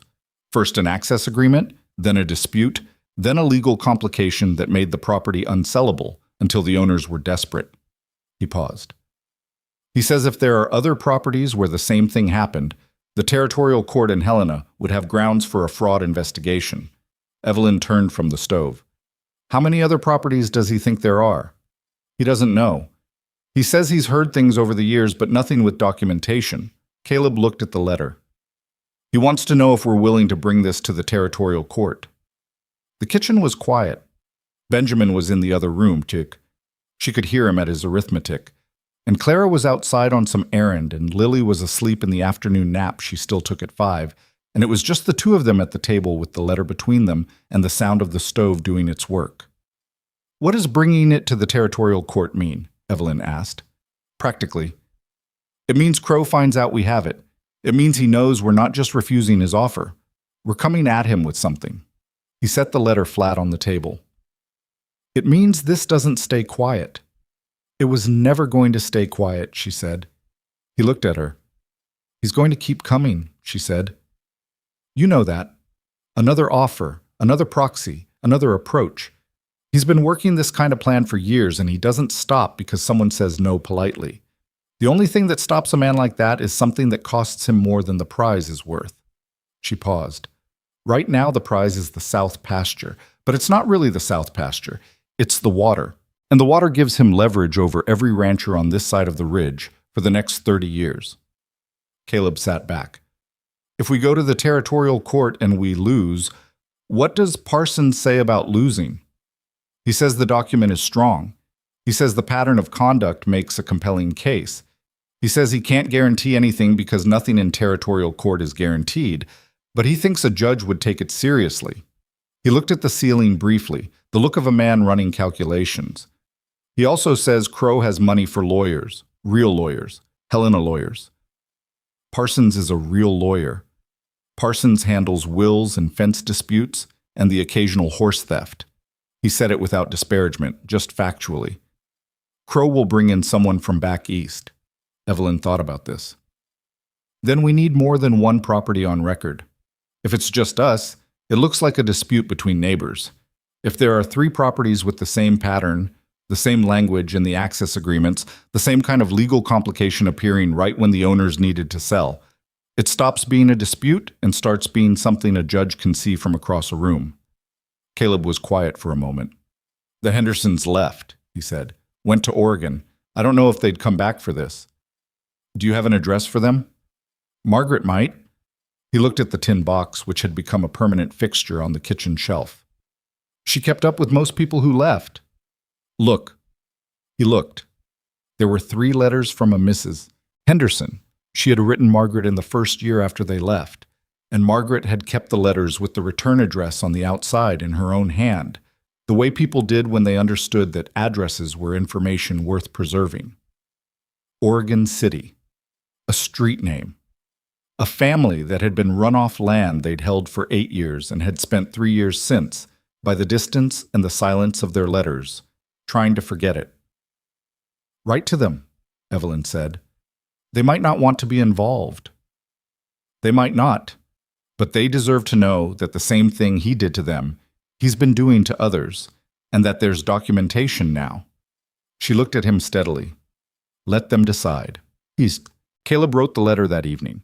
He wrote it the way he did most things, directly, without ornamentation, just the facts in order and what he was asking and why. He read it to Evelyn before he sealed it, which she understood as a request for an opinion, even though he didn't frame it as one. "It's good," she said. "Don't change it." He sealed it and set it with the outgoing mail for the next Millhaven run. That night, for the first time since the morning after she'd found the 1874 document, Evelyn slept without lying awake running the problem in circles. She didn't know if this was because the situation had improved or because she had simply exhausted the available worrying, but either way, she slept and woke up to gray morning light and the sound of Lily singing to her doll in the next room, something tuneless and contented, the private music of a small child who doesn't know anyone can hear her. She lay still for a moment and listened to it. Then she got up and started the day. The trouble, when it came, did not come from Crow directly. It came from the north fence line on a Tuesday in late March, in the form of 3 of Caleb's cattle found on Hale's property. Not strayed through a gap, but with the fence cut clean, 2 posts pulled and set aside in a way that was too deliberate for accident and not deliberate enough to be obvious at a quick look. Caleb found it at first light and came back to the house with his jaw set in the way it got when he was angry and was managing it carefully. "Hale's going to say my cattle trespassed," he said. "He's going to want payment for the grazing, or he's going to take one of the cattle in compensation before I can stop him. Have you seen him? Not yet. His man saw me pulling the cattle back. He'll have reported it by now. Evelyn looked out the window at the yard. Clear morning, cold still, but not biting the way February had bitten. Did you document the fence? He looked at her. The way the posts were pulled, she said. Did you look at it carefully enough to describe it? I've been cutting fence and setting fence for 20 years. I know what a downed fence looks like versus a cut one. Can you write down what you saw, today, while it's fresh? The specific details of how the posts were pulled, the direction the wire was cut, whether there was mud on the wire ends that suggested Evelyn. He said her name with something between exasperation and the edge of being impressed. I'm a rancher, not a court reporter. You're a rancher who is going to be in front of a territorial court judge in the next few months. Start thinking like both. He stood in the kitchen doorway and looked at her for a long moment. Fine, he said. I'll write it down. He wrote it down. 3 paragraphs, blunt and detailed, with the fence cutting described in terms that were specific enough to establish it was not an accident and precise enough that a person who knew nothing about fence would still understand what the difference was.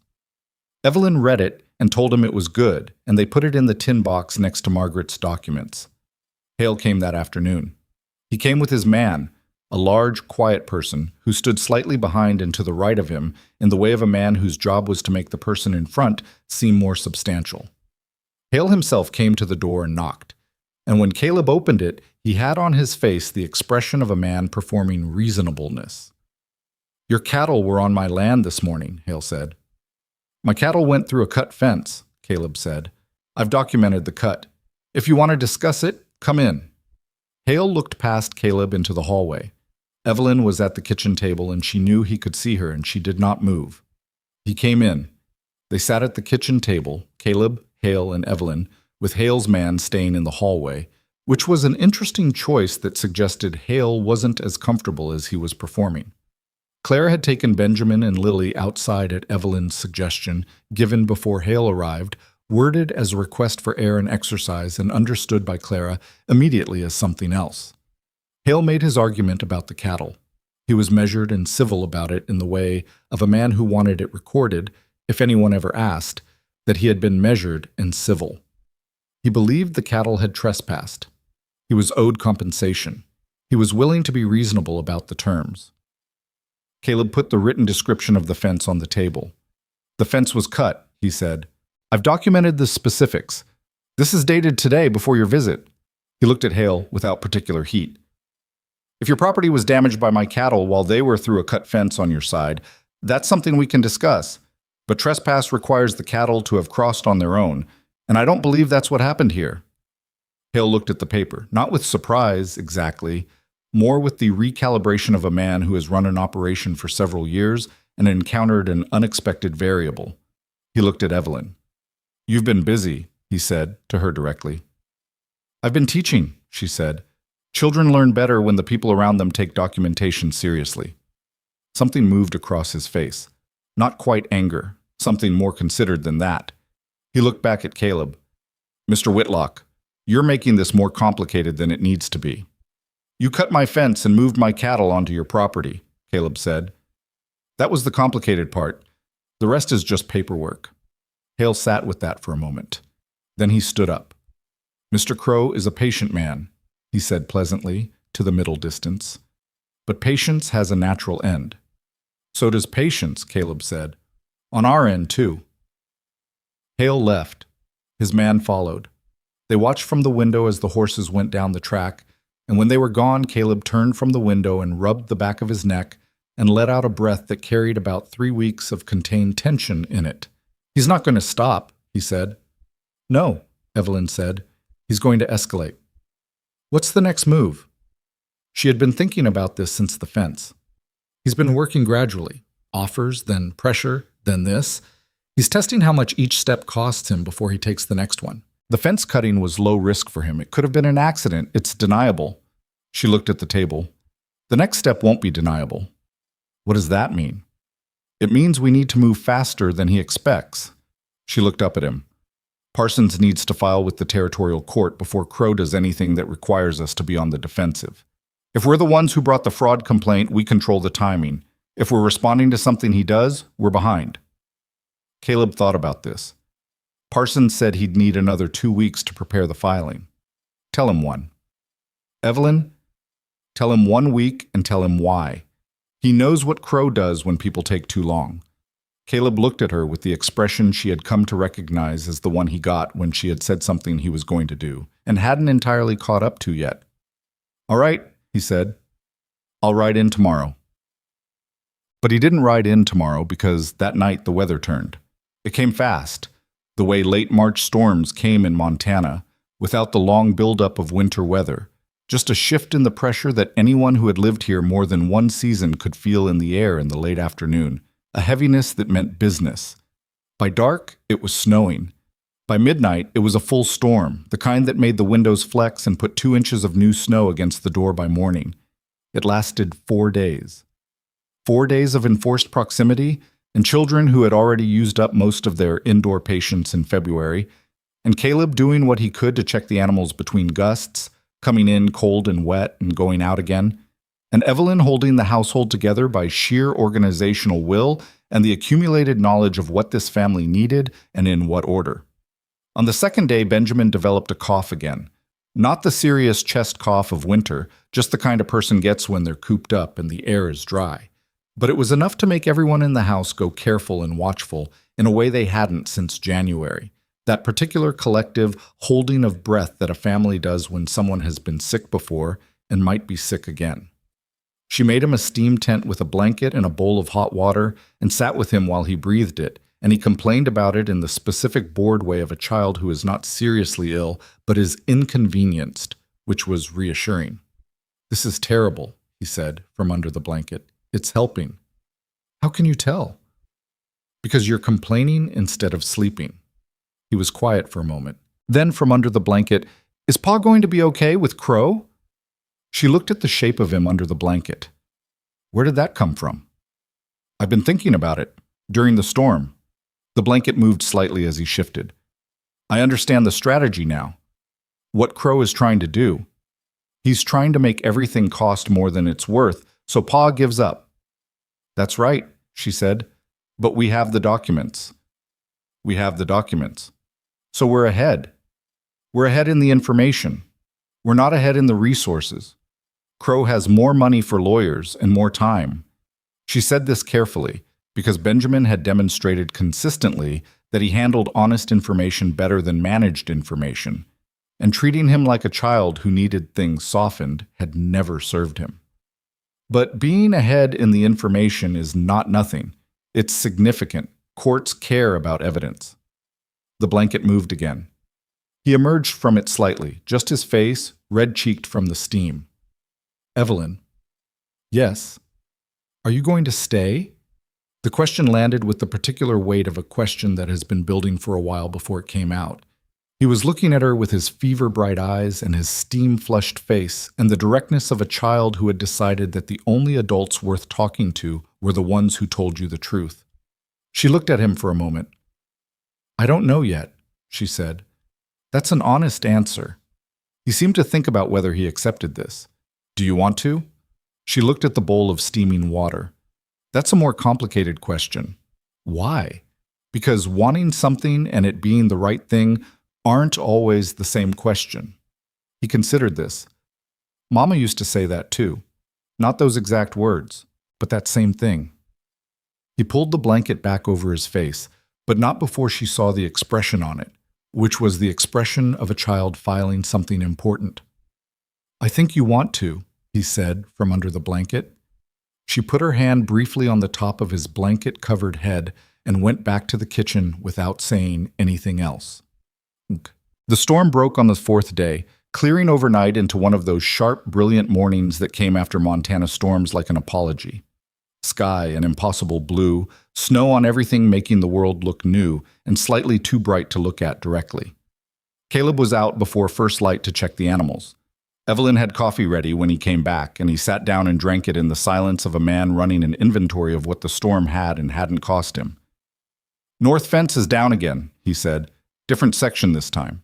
She looked at him over her cup. "Weather could have done it," he said. It's an old section, but the way it went down. He shook his head. Same as before? Similar. Can't be certain in all that snow. He looked at his coffee. I'm going to Mill Haven today. The roads will be passable by mid-morning. Tell Parsons 1 week? I'll tell him 1 week. He paused. I'm also going to ask him about the other ranchers on this side of the ridge, the ones with the seasonal water problems in dry summers. If Crow's been pressuring me, he's been working on them too, even if they don't know what to call it yet. She looked at him. You said if we can show a pattern across multiple properties, it changes the case, he said. I've been thinking about that. I know every rancher within 20 miles. I can talk to them in a way Parsons can't. That's good, she said. That's very good. He looked slightly surprised by this, which told her he'd expected pushback or redirection rather than agreement, which in turn told her something about what he was used to. You think it'll work? I think it's the right approach. You have relationships Parsons doesn't. People will tell you things they won't put in a legal statement, and from that you can figure out who actually has documentation and who's just got a feeling. She paused. Start with the ranchers who sold, not the ones who are still here, the ones who left. They have less to lose and more reason to be angry. He nodded once, the slow, certain nod of a man who had made a decision and stopped second-guessing it. He left after breakfast. Clara saw him go from the window and came to stand beside Evelyn in the way she did now, not requiring anything, just present. A 12-year-old who had developed the habit of proximity to this woman in the kitchen as a way of being near whatever was happening. He looked different this morning, Clara said. Different how? Clara thought about it. Less like he's waiting for something bad to happen, more like he's deciding to do something about it. She paused. He used to look like that before Mama got sick. I forgot what it looked like. Evelyn said nothing. She looked out the window at the track where his horse had gone, the hoof prints already beginning to soften in the bright mid-morning sun. What? He came back with 3 things. Parsons's agreement to file within the week, the name of a rancher named Cole Briggs, who had sold his eastern pasture to Crow 2 years ago, under circumstances he'd never been comfortable with, and a look on his face that Evelyn hadn't seen before, something that was past the careful management, past the controlled expressions, something more direct. He told her about Parsons and Briggs at the supper table, with the children present, which was itself a change. He had been keeping the Crow business adult level until now, and the shift to including the children in the update meant he had decided something about how this family operated and who was included in it. Clara listened with her arms folded but her eyes working, the way she processed things. Benjamin listened with his elbows on the table, which normally got him corrected and tonight did not. Lily listened to the tone rather than the content, as she usually did, and determined from the tone that things were going in a direction that was okay, and went back to her supper. After the children were in bed, Caleb stayed at the table. Evelyn was doing the dishes, and he sat in the chair at the head of the table with his hands on the wood and said, without particular preamble, Briggs said Crow told him he had no legal choice, that the original survey on his property had an error that gave Crow a claim to the access road. He paused. There was no error. Briggs just didn't know enough to know there wasn't one, and Crow had a lawyer tell him there was, and Briggs couldn't afford to fight it. So he sold. He sold for half what the pasture was worth. He's been angry about it for 2 years, and he didn't know there was anything to be done. Caleb looked at his hands. He'll give a statement, written, signed, whatever Parsons needs. That's 2 properties with documented patterns, Evelyn said. Yours and his. Parsons thinks if we go to Helena with 3, the territorial judge will open a formal investigation. Not just rule on our specific complaint, actually investigate Crow's land dealings in this territory going back 10 years. She turned from the sink. That's significant. Yes, he paused. The Hendersons. Did we hear back? Not yet. The letter's only been out 2 weeks. Oregon City is a long way. If we don't hear in time, there are other properties. You said Crow's been buying land for 10 years. That's 10 years of people he pressured or misled or outright defrauded. Briggs is one. The Hendersons would be another. There will be more. She looked at him steadily. We find one more before Parsons files. That might not be easy. No, she agreed. It won't be. He sat for a while longer. The house was quiet around them, the quiet of children sleeping, which was a different quality of quiet than the quiet of an empty house. Thicker somehow, more purposeful. "Evelyn," he said. She looked at him. He looked at the table for a moment, at his hands on the wood. "The roads are going to be fully open in 2, maybe 3 weeks." He said it without looking up. "You've been here since January. You had an arrangement, room and board for teaching, until the roads opened." She held the dish towel in her hands and said nothing. "The arrangement was... It made sense at the time, when I made it." He looked up. His face was doing the careful management thing, but less successfully than usual. "It doesn't describe what's actually happened, what you've done here." "I've done what needed doing," she said. "You've done considerably more than that." He said it plainly, without decoration. "You found those documents. You understood what they meant. You told me how to respond to Crow before I would have figured it out on my own, which might have been too late." He paused. "You taught my children. You..." The shelf, the doll, the way Benjamin talks about things now. He stopped, seemed to look for something. "He told me last week that you have to know what you don't know." He said it like it was something new he'd figured out. He did figure it out. He figured it out because of you. Caleb looked at her directly, the winter gray eyes without their management.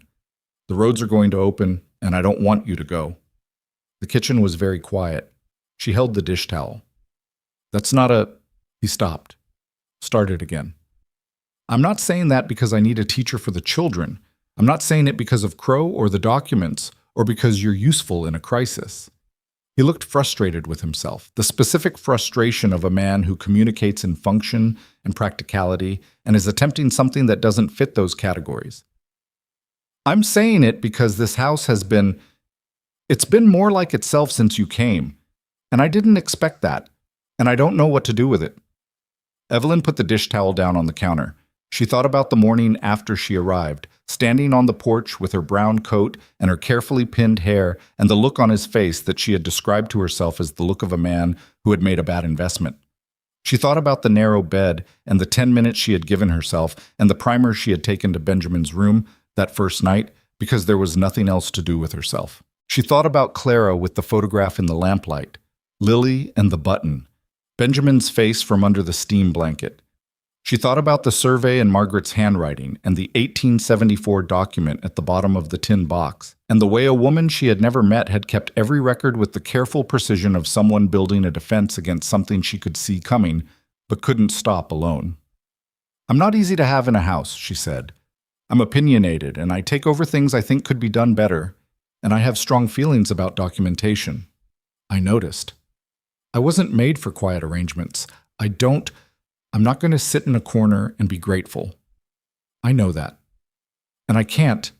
She stopped, looked at the tin box on the shelf.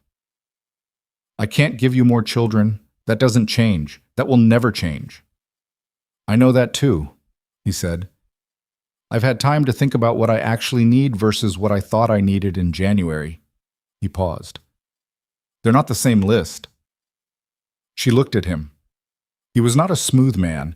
He was a man with mud still on his boots from checking the north fence, and a face that showed too much when he stopped managing it, and hands that knew how to fix things, and a habit of leaving coffee made that had started somewhere in the second week and never stopped. He was a man who had gone into his son's room 3 times in one night and thought no one knew. She thought about Philadelphia, the boarding house, the school, her sister's face. She thought about the track outside where his horse's hoofprints had softened in the morning sun. "All right," she said. He looked at her. "I'll stay," she said. "If that's what you're asking, that's what I'm asking." She picked up the dish towel and turned back to the sink. "Finish your coffee," she said. "You've got an early ride to Briggs's place tomorrow to ask him about 2 more names." He almost smiled. It was the closest he got to the whole thing, that almost smile.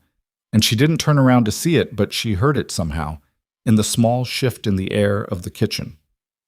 "Yes, ma'am," he said. And then, because the situation was what it was, and neither of them were people who made ceremonies of things, he finished his coffee and she finished the dishes and they said goodnight at the hallway the way they did every night, And it was both entirely ordinary and nothing like ordinary, and she went to her room and sat on the edge of the bed in the dark for a long time before she lay down. Outside, the March sky was clear in the way that follows a storm, every star sharp and cold and exactly where it was supposed to be. The tin box was on the kitchen shelf. The survey was inside it. The 1874 document was inside it. Margaret Whitlock's careful handwriting was inside it, still doing its work. The roads would open soon. Evelyn Whitmore was not going to be on them. The letter from the Hendersons arrived 4 days later. It was written in a woman's hand.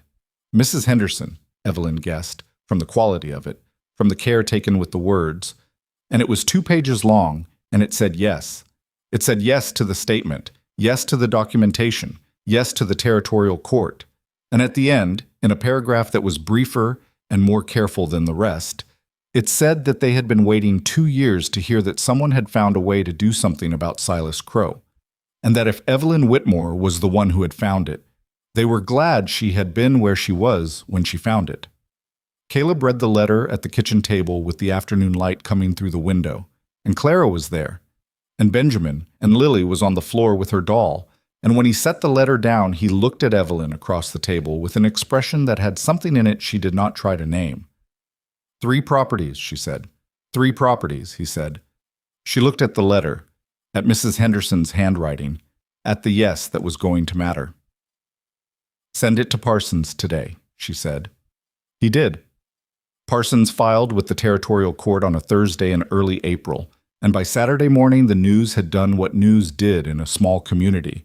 Traveled faster than any horse could carry it, arriving at every kitchen table and barn door and general store counter in the county with the particular speed of information that people had been waiting to hear without knowing they were waiting.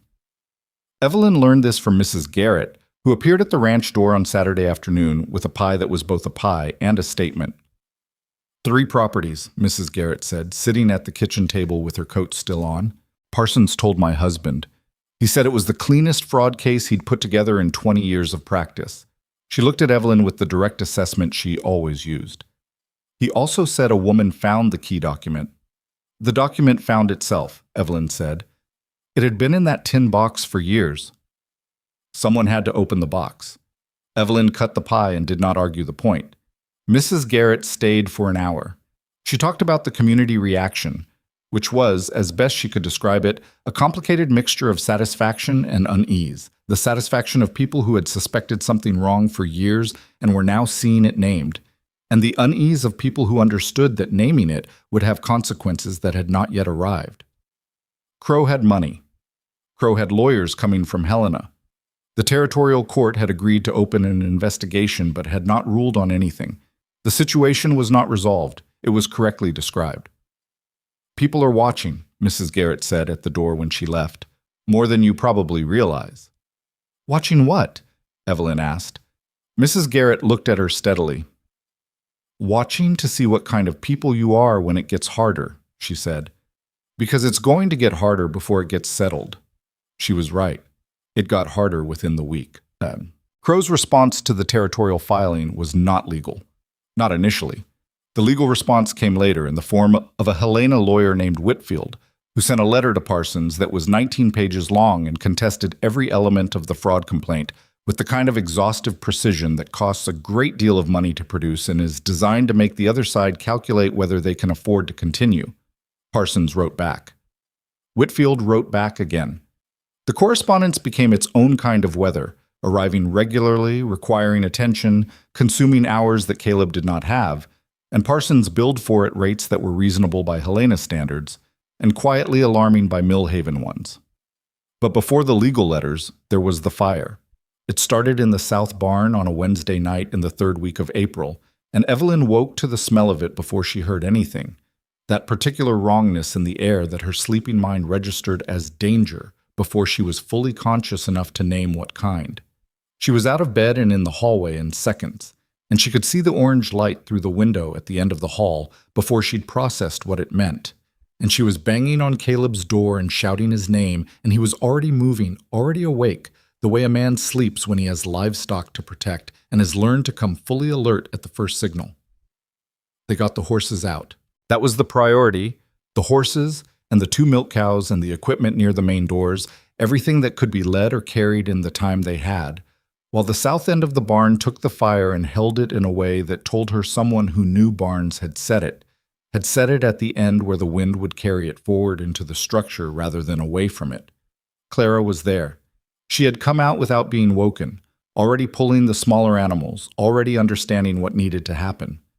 Benjamin was at the house door keeping Lily inside, both of his arms around his little sister with a steadiness that was older than 9 years old, and he watched from the doorway with his face doing the thing faces do when a person is frightened and has decided that being frightened is not currently useful. The south barn burned, the north barn held, the house held, the animals were out. The equipment, most of it, was out. Caleb stood in the yard when it was over. In the gray pre-dawn light with ash in his hair and a burn on his left forearm, he hadn't noticed until Evelyn pointed to it, and he looked at what was left of the south barn with an expression she had not seen on him before. Not defeat. Something more specific than defeat. The look of a man confronting the fact that someone hated him enough to do this, and working out what that meant about everything he'd thought he understood. Crow, he said, not as a question. Someone who knows how barns burn, Evelyn said, and when people sleep. I can't prove it. No, not yet. He looked at the burn on his arm as if noticing it for the first time. It was the south barn, the one closest to the south pasture. I know. He's telling me what he wants. He said it flatly, without inflection. And what happens if he doesn't get it? Lily had come out of the house by then, past Benjamin, across the yard, and had attached herself to Caleb's side with both arms the way very small children do when they understand that something frightening has happened, and the frightening thing is over, and now they need to be held. He put his arm around her automatically, still looking at the barn, and she pressed her face against his side and stayed there. Clara came and stood near Evelyn. She smelled of smoke. Her hair was loose, and her face was smudged, and she was 12 years old, and she had done the work of an adult in the last hour without being asked and without flinching. What do we do? She said, to Evelyn specifically, not to her father. To Evelyn, the way she had started asking questions, in the months since January, when she wanted a particular kind of answer. We document it, Evelyn said. Before anything else. She wrote the account herself. That morning, while the ash was still settling, sitting at the kitchen table with Benjamin beside her because he had asked to help, and she had understood that helping was what he needed. She wrote what time she had woken, what she had smelled, what she had seen when she came to the window. She wrote what the fire looked like at what stage, which way the wind was moving, where it had started relative to the structure. She wrote what they had saved, and what they had lost, and in what order events had occurred. She wrote that the fire had started at the south end of the barn, which was the sheltered end, the end where it would have needed to be deliberately positioned to catch and spread the way it did, because a natural fire in a barn in April with no lightning and no lamp left burning does not start at the sheltered end and move efficiently forward. She gave it to Caleb to read, and he read it and added 2 details she hadn't had: the specific condition of the south door latch, which he'd found open and had always kept locked, and the fresh boot marks in the mud east of the structure, prints that were too large to be his and too purposeful to belong to anyone passing through. They sent a copy to Parsons with a note that said to hold it with the other documentation. They kept the original in the tin box, next to Margaret's survey and the 1874 agreement and the Henderson letter. The tin box was getting heavy. Evelyn thought sometimes that this was the real record of what they were doing, not the legal filings, not Parsons' letters to Helena, but this accumulation of paper in a battered tin box, each piece added because one careful person or another had understood that someday someone would need to know exactly what had happened and in what order. Margaret had started it. Evelyn was continuing it. It was, she thought, the most honest kind of record, not built for any particular purpose when it was gathered, just built because precise people understood that truth has a way of needing witnesses, and documents were the most patient kind. The community response to the fire came faster than she expected, and in a form she did not entirely expect. Mrs. Garrett came the next morning with her husband and 2 other ranchers, Men Evelyn recognized from the garret social but had never spoken to at length, and they came with tools and timber and the particular purposeful quiet of people who had already discussed what they were going to do before they arrived and did not need to negotiate it on the doorstep. They were rebuilding the South Barn. It was not a small thing. It was several days of work by several men, and it was offered without ceremony, without requiring gratitude to be performed, in the practical way of a community that understood that what happened to one person's barn was a message to everyone about what could happen to anyone's barn, and that the correct response to that message was not to receive it, but to refuse it. More people came over the following days. Not all of them people Evelyn would have predicted. She recognized 2 women from the garret social who had been in the fireplace cluster on the day Hale had said his piece.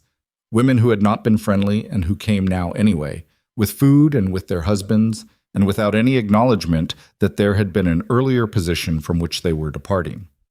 Evelyn accepted the food and did not acknowledge the earlier position either, because that was the right thing to do, and also because she had learned that being right about something was considerably less valuable than being effective, and the 2 things were not always served by the same behavior. Ruth Albright came with her book collection. All of it. A crate of 30 books that she had carried in her wagon and set on the porch and said simply, "For the children, and for you, if you want them." She had looked at Evelyn with her arithmetic eyes. "I hear you're staying." "I'm staying," Evelyn said. Ruth nodded. "Good," and left. Douglas Hale did not come. His absence was noted by everyone and mentioned by no one, which was its own kind of statement, the community drawing a line around itself in a way that required no words. Bums. Caleb worked on the barn from first light to last for 4 days running, and on the evening of the 4th day he came inside with the burn on his arm, healing and sawdust in his hair, and a look on his face that was different from the one he'd had standing in the yard watching the fire. It was not a triumphant look. He was not a triumphant man, not given to that register. But it was the look of someone who had come through something and found themselves still standing on the other side of it, and who understood what that meant. He ate supper with the children, and afterward, when Clara had taken Benjamin and Lily for their baths, he sat at the kitchen table with his coffee and said, "I need to talk to you about something."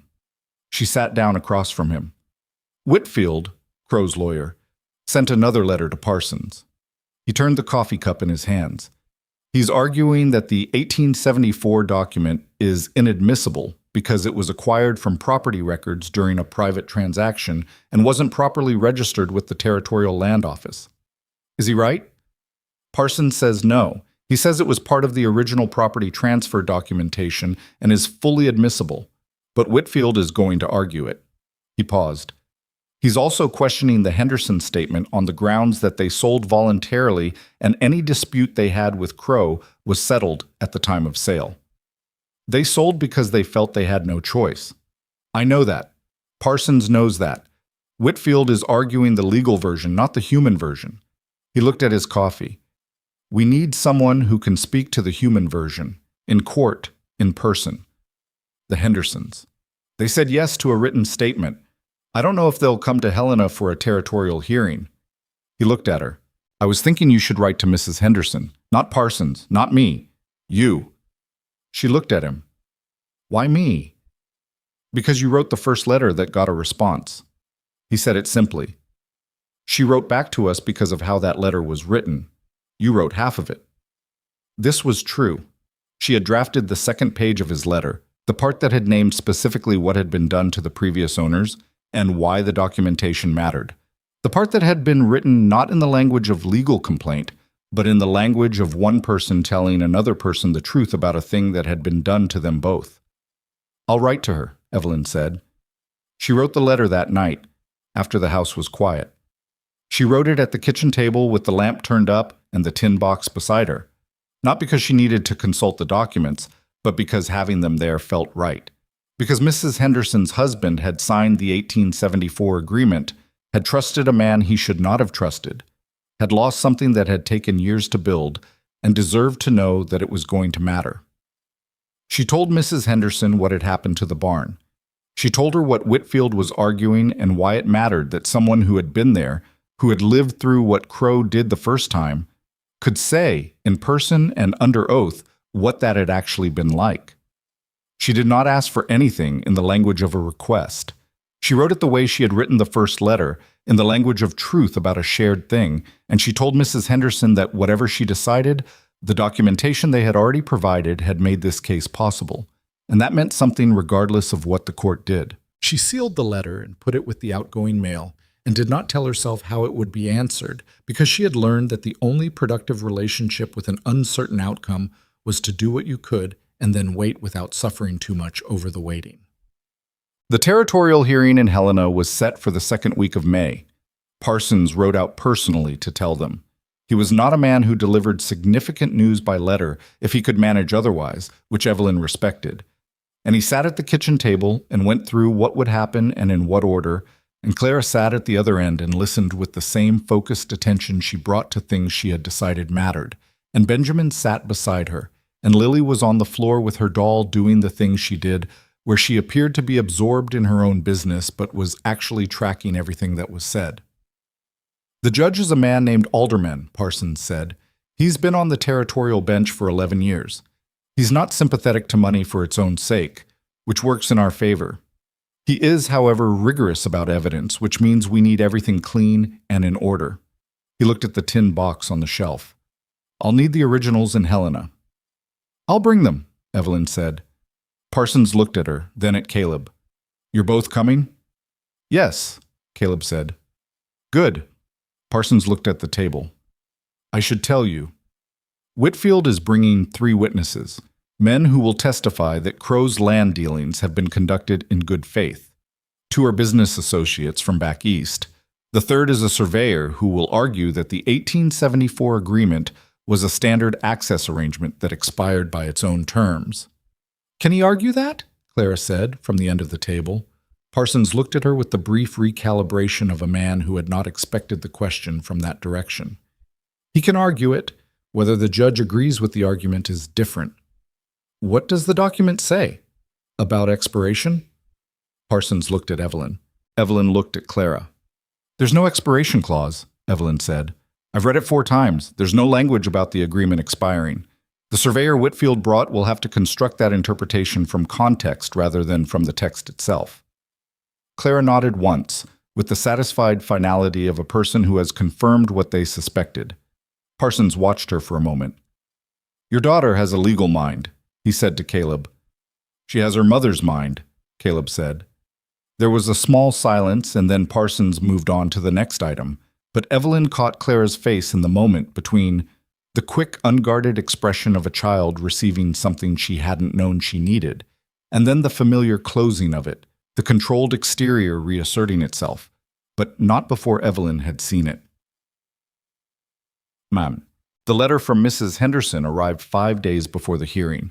She was coming, both of them, Mr. and Mrs. Henderson, making the journey from Oregon City, which was not a short journey or a cheap one, and which they were making because, as Mrs. Henderson wrote in her careful hand, they had spent 2 years being angry about something they believed could not be changed, and it turned out it could be changed, and they were not going to sit in Oregon while someone else did the changing.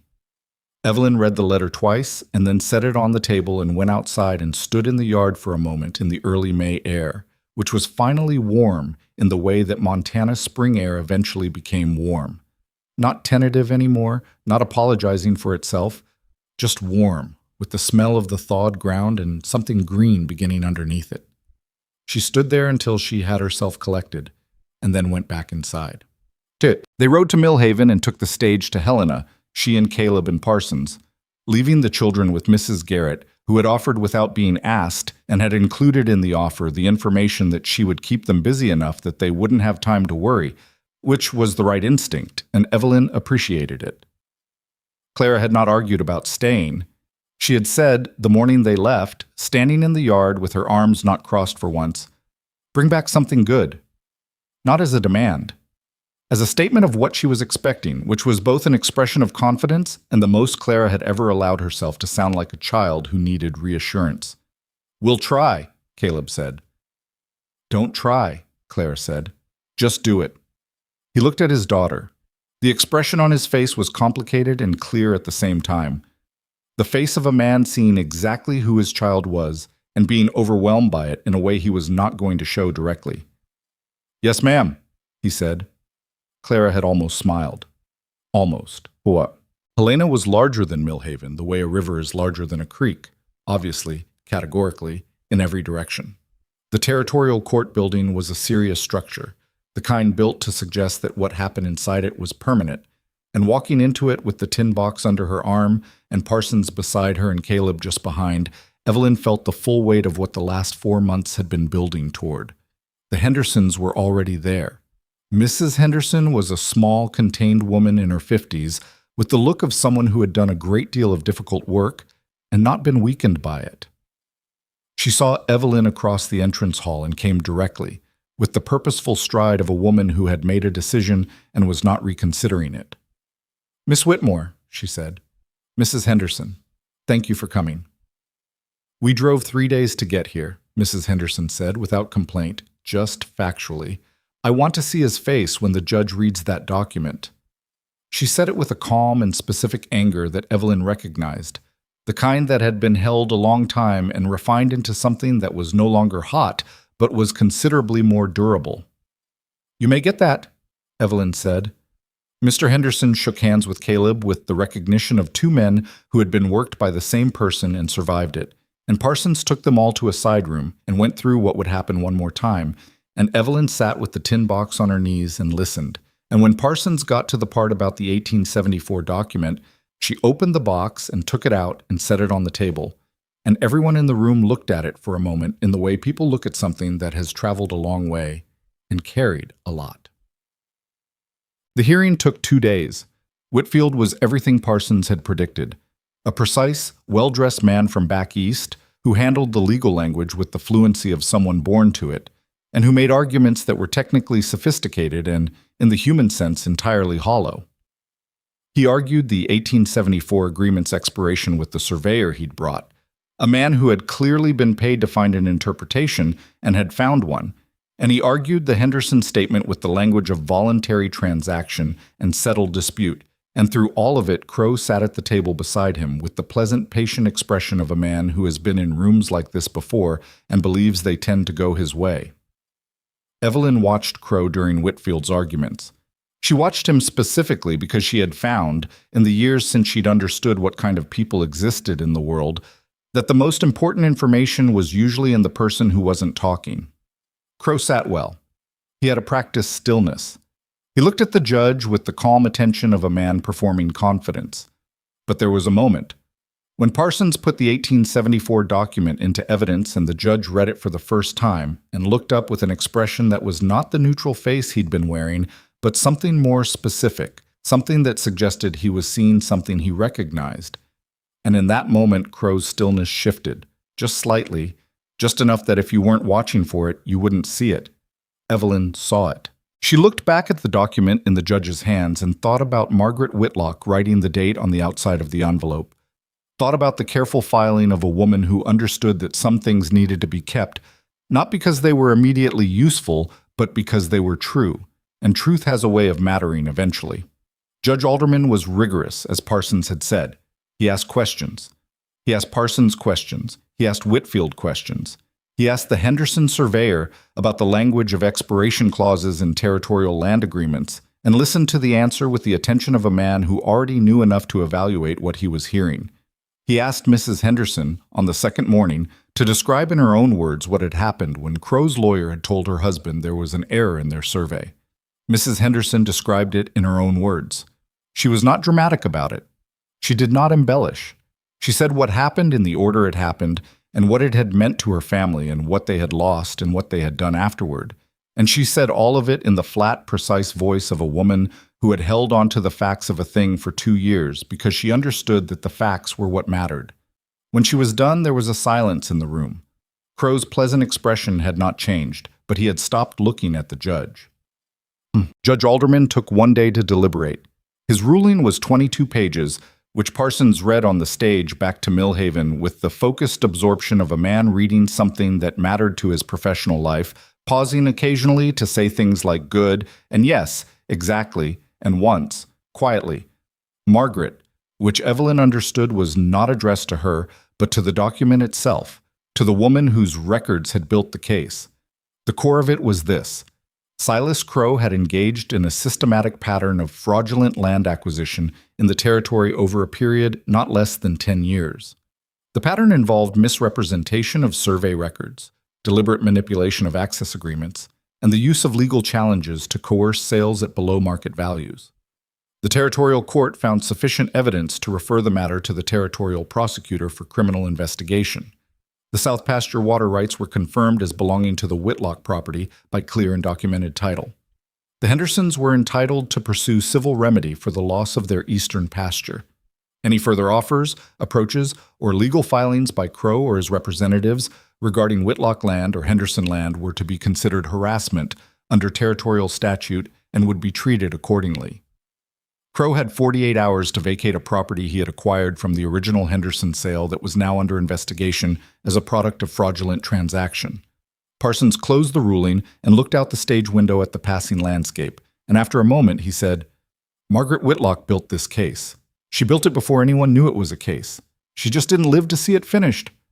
Caleb, sitting beside Evelyn, said nothing. She looked at the tin box on her lap, which was lighter now without the original documents.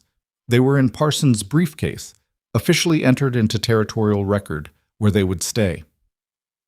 "She knew it would be needed," Evelyn said.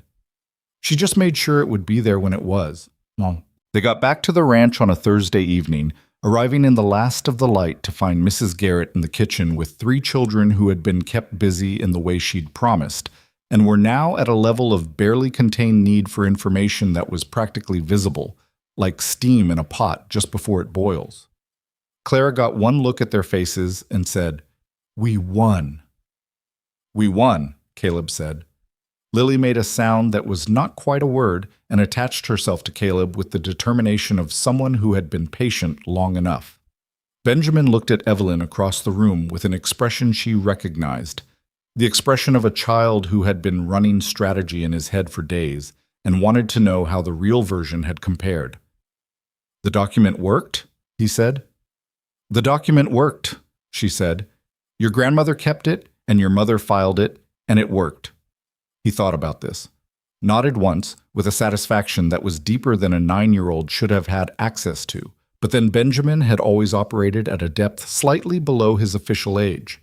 Mrs. Garrett left them to it, which was its own form of grace, knowing when a family needed to be by themselves. They ate supper together, and Caleb told the children about the hearing in the way he told them things, directly and without softening it for youth, and Clara asked the question she had been storing for days with the precision Parsons had noticed, and Benjamin wanted to know specifically what the judge had said when he read the 1874 document, and Lily wanted to know if the bad man was in trouble now. "Yes," Caleb said. "He's in trouble now." Lily considered this with the gravity she applied to moral conclusions. "Good," she said, and went back to her supper. In the weeks that followed, Crow's network began to unravel in the way that things unravel when the first thread has been properly pulled. The territorial prosecutor opened a formal investigation. 2 other ranchers came forward with stories that matched the pattern. Not on Parsons's list, not people Evelyn had known to approach, just people who heard that someone had done something and understood for the first time that what had happened to them had a name and a category. Douglas Hale's connection to Crow became known, not through any action of Evelyn's or Caleb's, but through the investigation, which found correspondence between the 2 men that made Hale's role as a knowing intermediary clear. Hale did not lose his property or his freedom, but he lost something in the community that did not come back, a thing that had no clean name, but that everyone understood.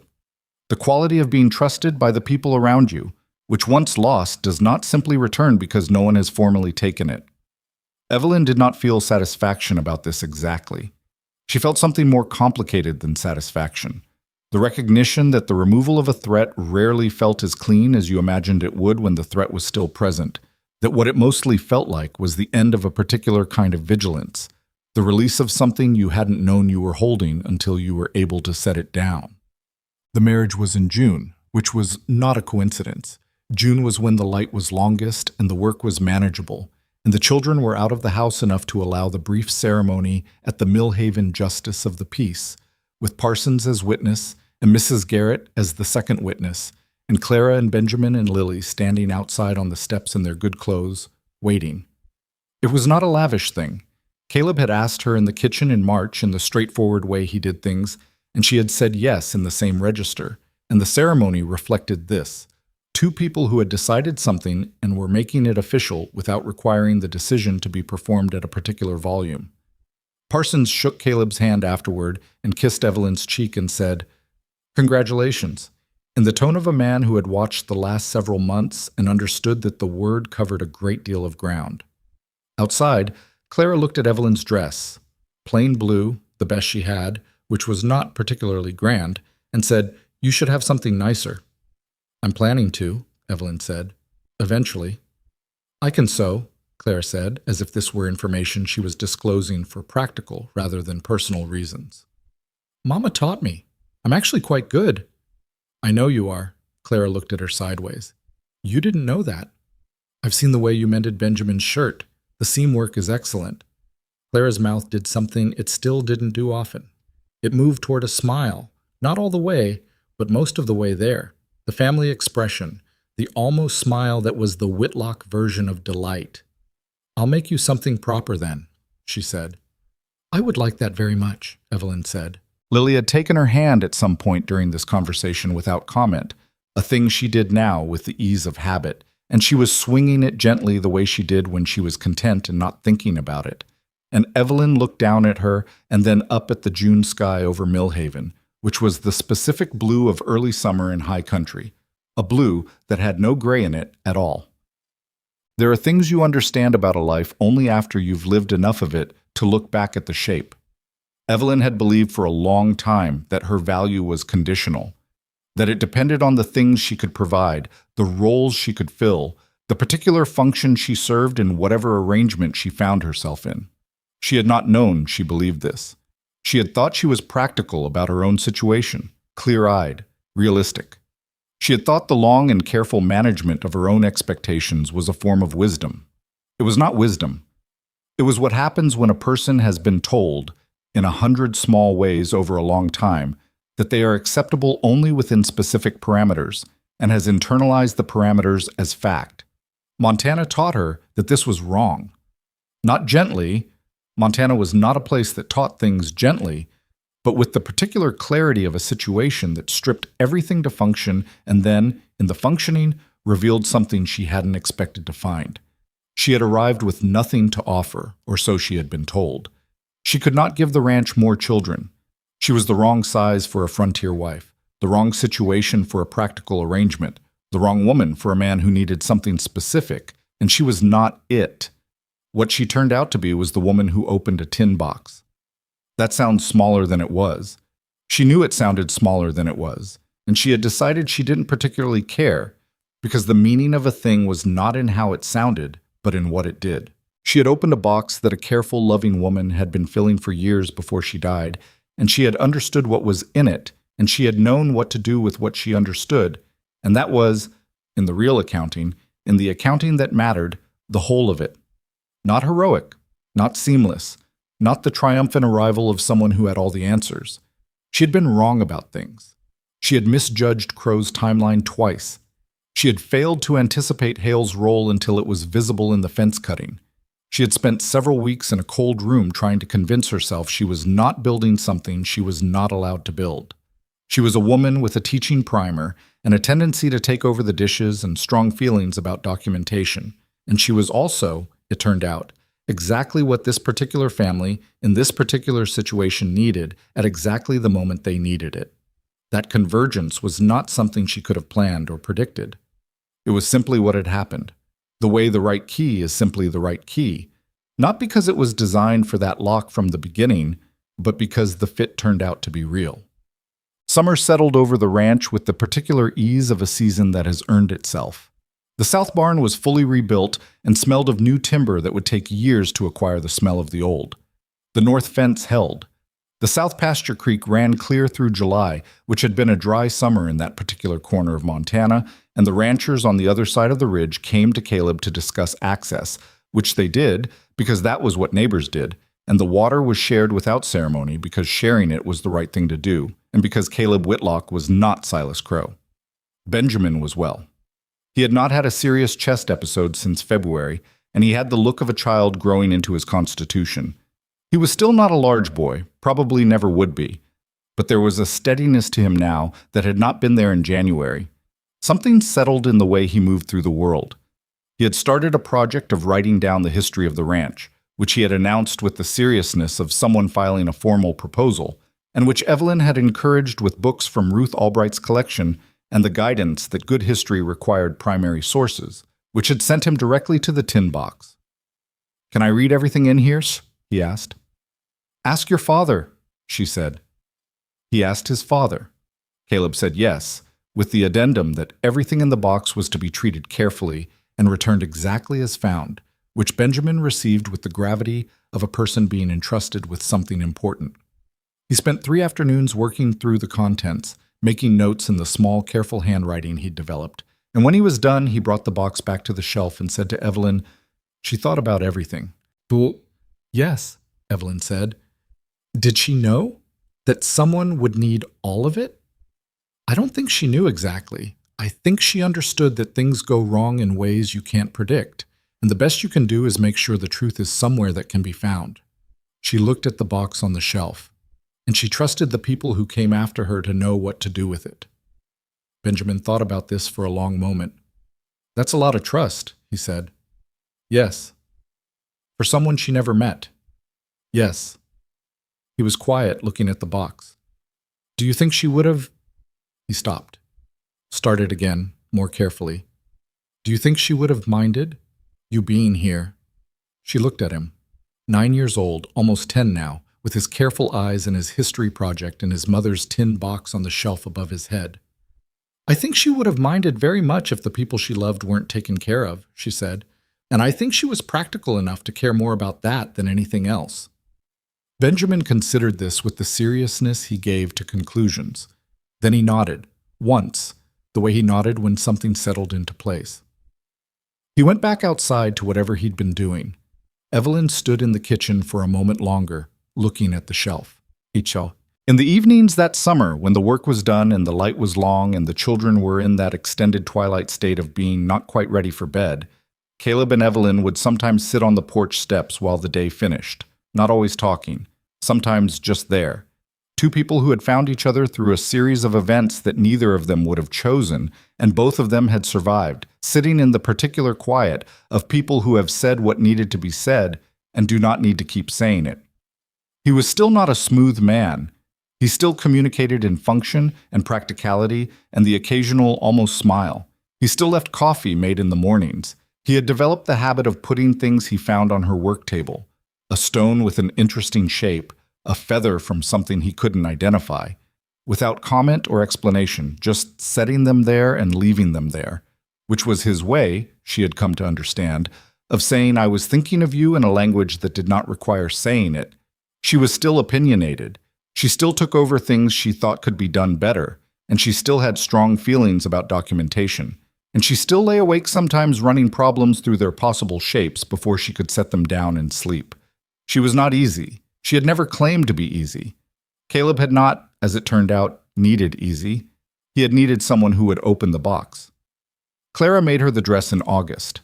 It was blue, a better blue than the June wedding dress, cut with a competence that was genuinely remarkable for a 12-year-old and included small details at the cuffs that Clara had added without mentioning them.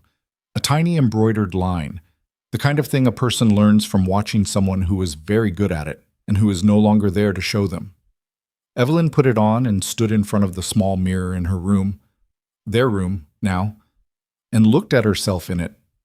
She was 31 years old and large and gray-eyed, and her hair still did whatever it decided to do, and she was wearing a dress made by a girl who had decided to give her something beautiful, and she looked at herself the way she had always looked at herself, which was to see what was there and not add to it or subtract from it.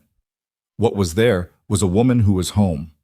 She went out to show Clara, who examined the fit with the critical eye of a craftsperson, assessing their own work, and found 2 things she wanted to correct, and 1 thing she was satisfied with. Lily declared it the most beautiful dress she had ever seen, which was the Lily version of a formal endorsement. Benjamin looked up from his history project long enough to say it looked nice, which from Benjamin was a significant compliment. Caleb looked at her across the supper table that evening and said, "You look well." It was the kind of thing he said, precise, understated, meaning more than it contained. "Thank you," she said. Outside, the long summer light was finally beginning to soften, the first hint of the amber that came when August started its slow turn toward fall, and the ranch, the rebuilt south barn, and the clear running creek, and the new timber smell mixed with the old wood smell, and the horse smell, and the smell of something cooking, and children somewhere outside calling to each other in the way children do when the evening is warm enough to stay in, sat in it the way a thing sits in the light it was built for. She had not been wanted here. She had come anyway, because there was nowhere else to go. And she had stayed because she had opened a box and understood what was in it, and she had found that the things she had been told she lacked, the things that were supposed to make her insufficient, incomplete, not enough, had turned out to be beside the point entirely. A family is made the way most real things are made, not all at once, not without difficulty, not by people who knew what they were doing from the beginning. It is made by people who showed up on a cold porch with their best coat and their pinned hair and their teaching primer, who stayed when they could have left and looked when they could have turned away, who took 10 minutes when 10 minutes was what they could afford, and then got up and went to find the child who couldn't sleep. It is made, in the end, by the daily choosing of it, by the coffee left made in the mornings, by the button that matches, by the shelf that no longer wobbles, by the document saved in a tin box by a woman who understood that truth needs somewhere to live and trusted the future to find it. Evelyn Whitmore. Evelyn Whitlock, now, the name still new enough to feel slightly like someone else's before she remembered it was hers, sat at the table where she had first drunk terrible coffee while a man looked at his hands and told her she was not what he needed. She looked at the shelf where the tin box sat. She looked at her family at the table. She drank her coffee, which was considerably better now, because she had learned how Caleb made it, and had made one small adjustment, and neither of them had mentioned the adjustment because neither of them needed to. Outside, the Montana evening did what it did, and inside the lamp was lit and the table was full, and that was enough. That was, in fact, everything.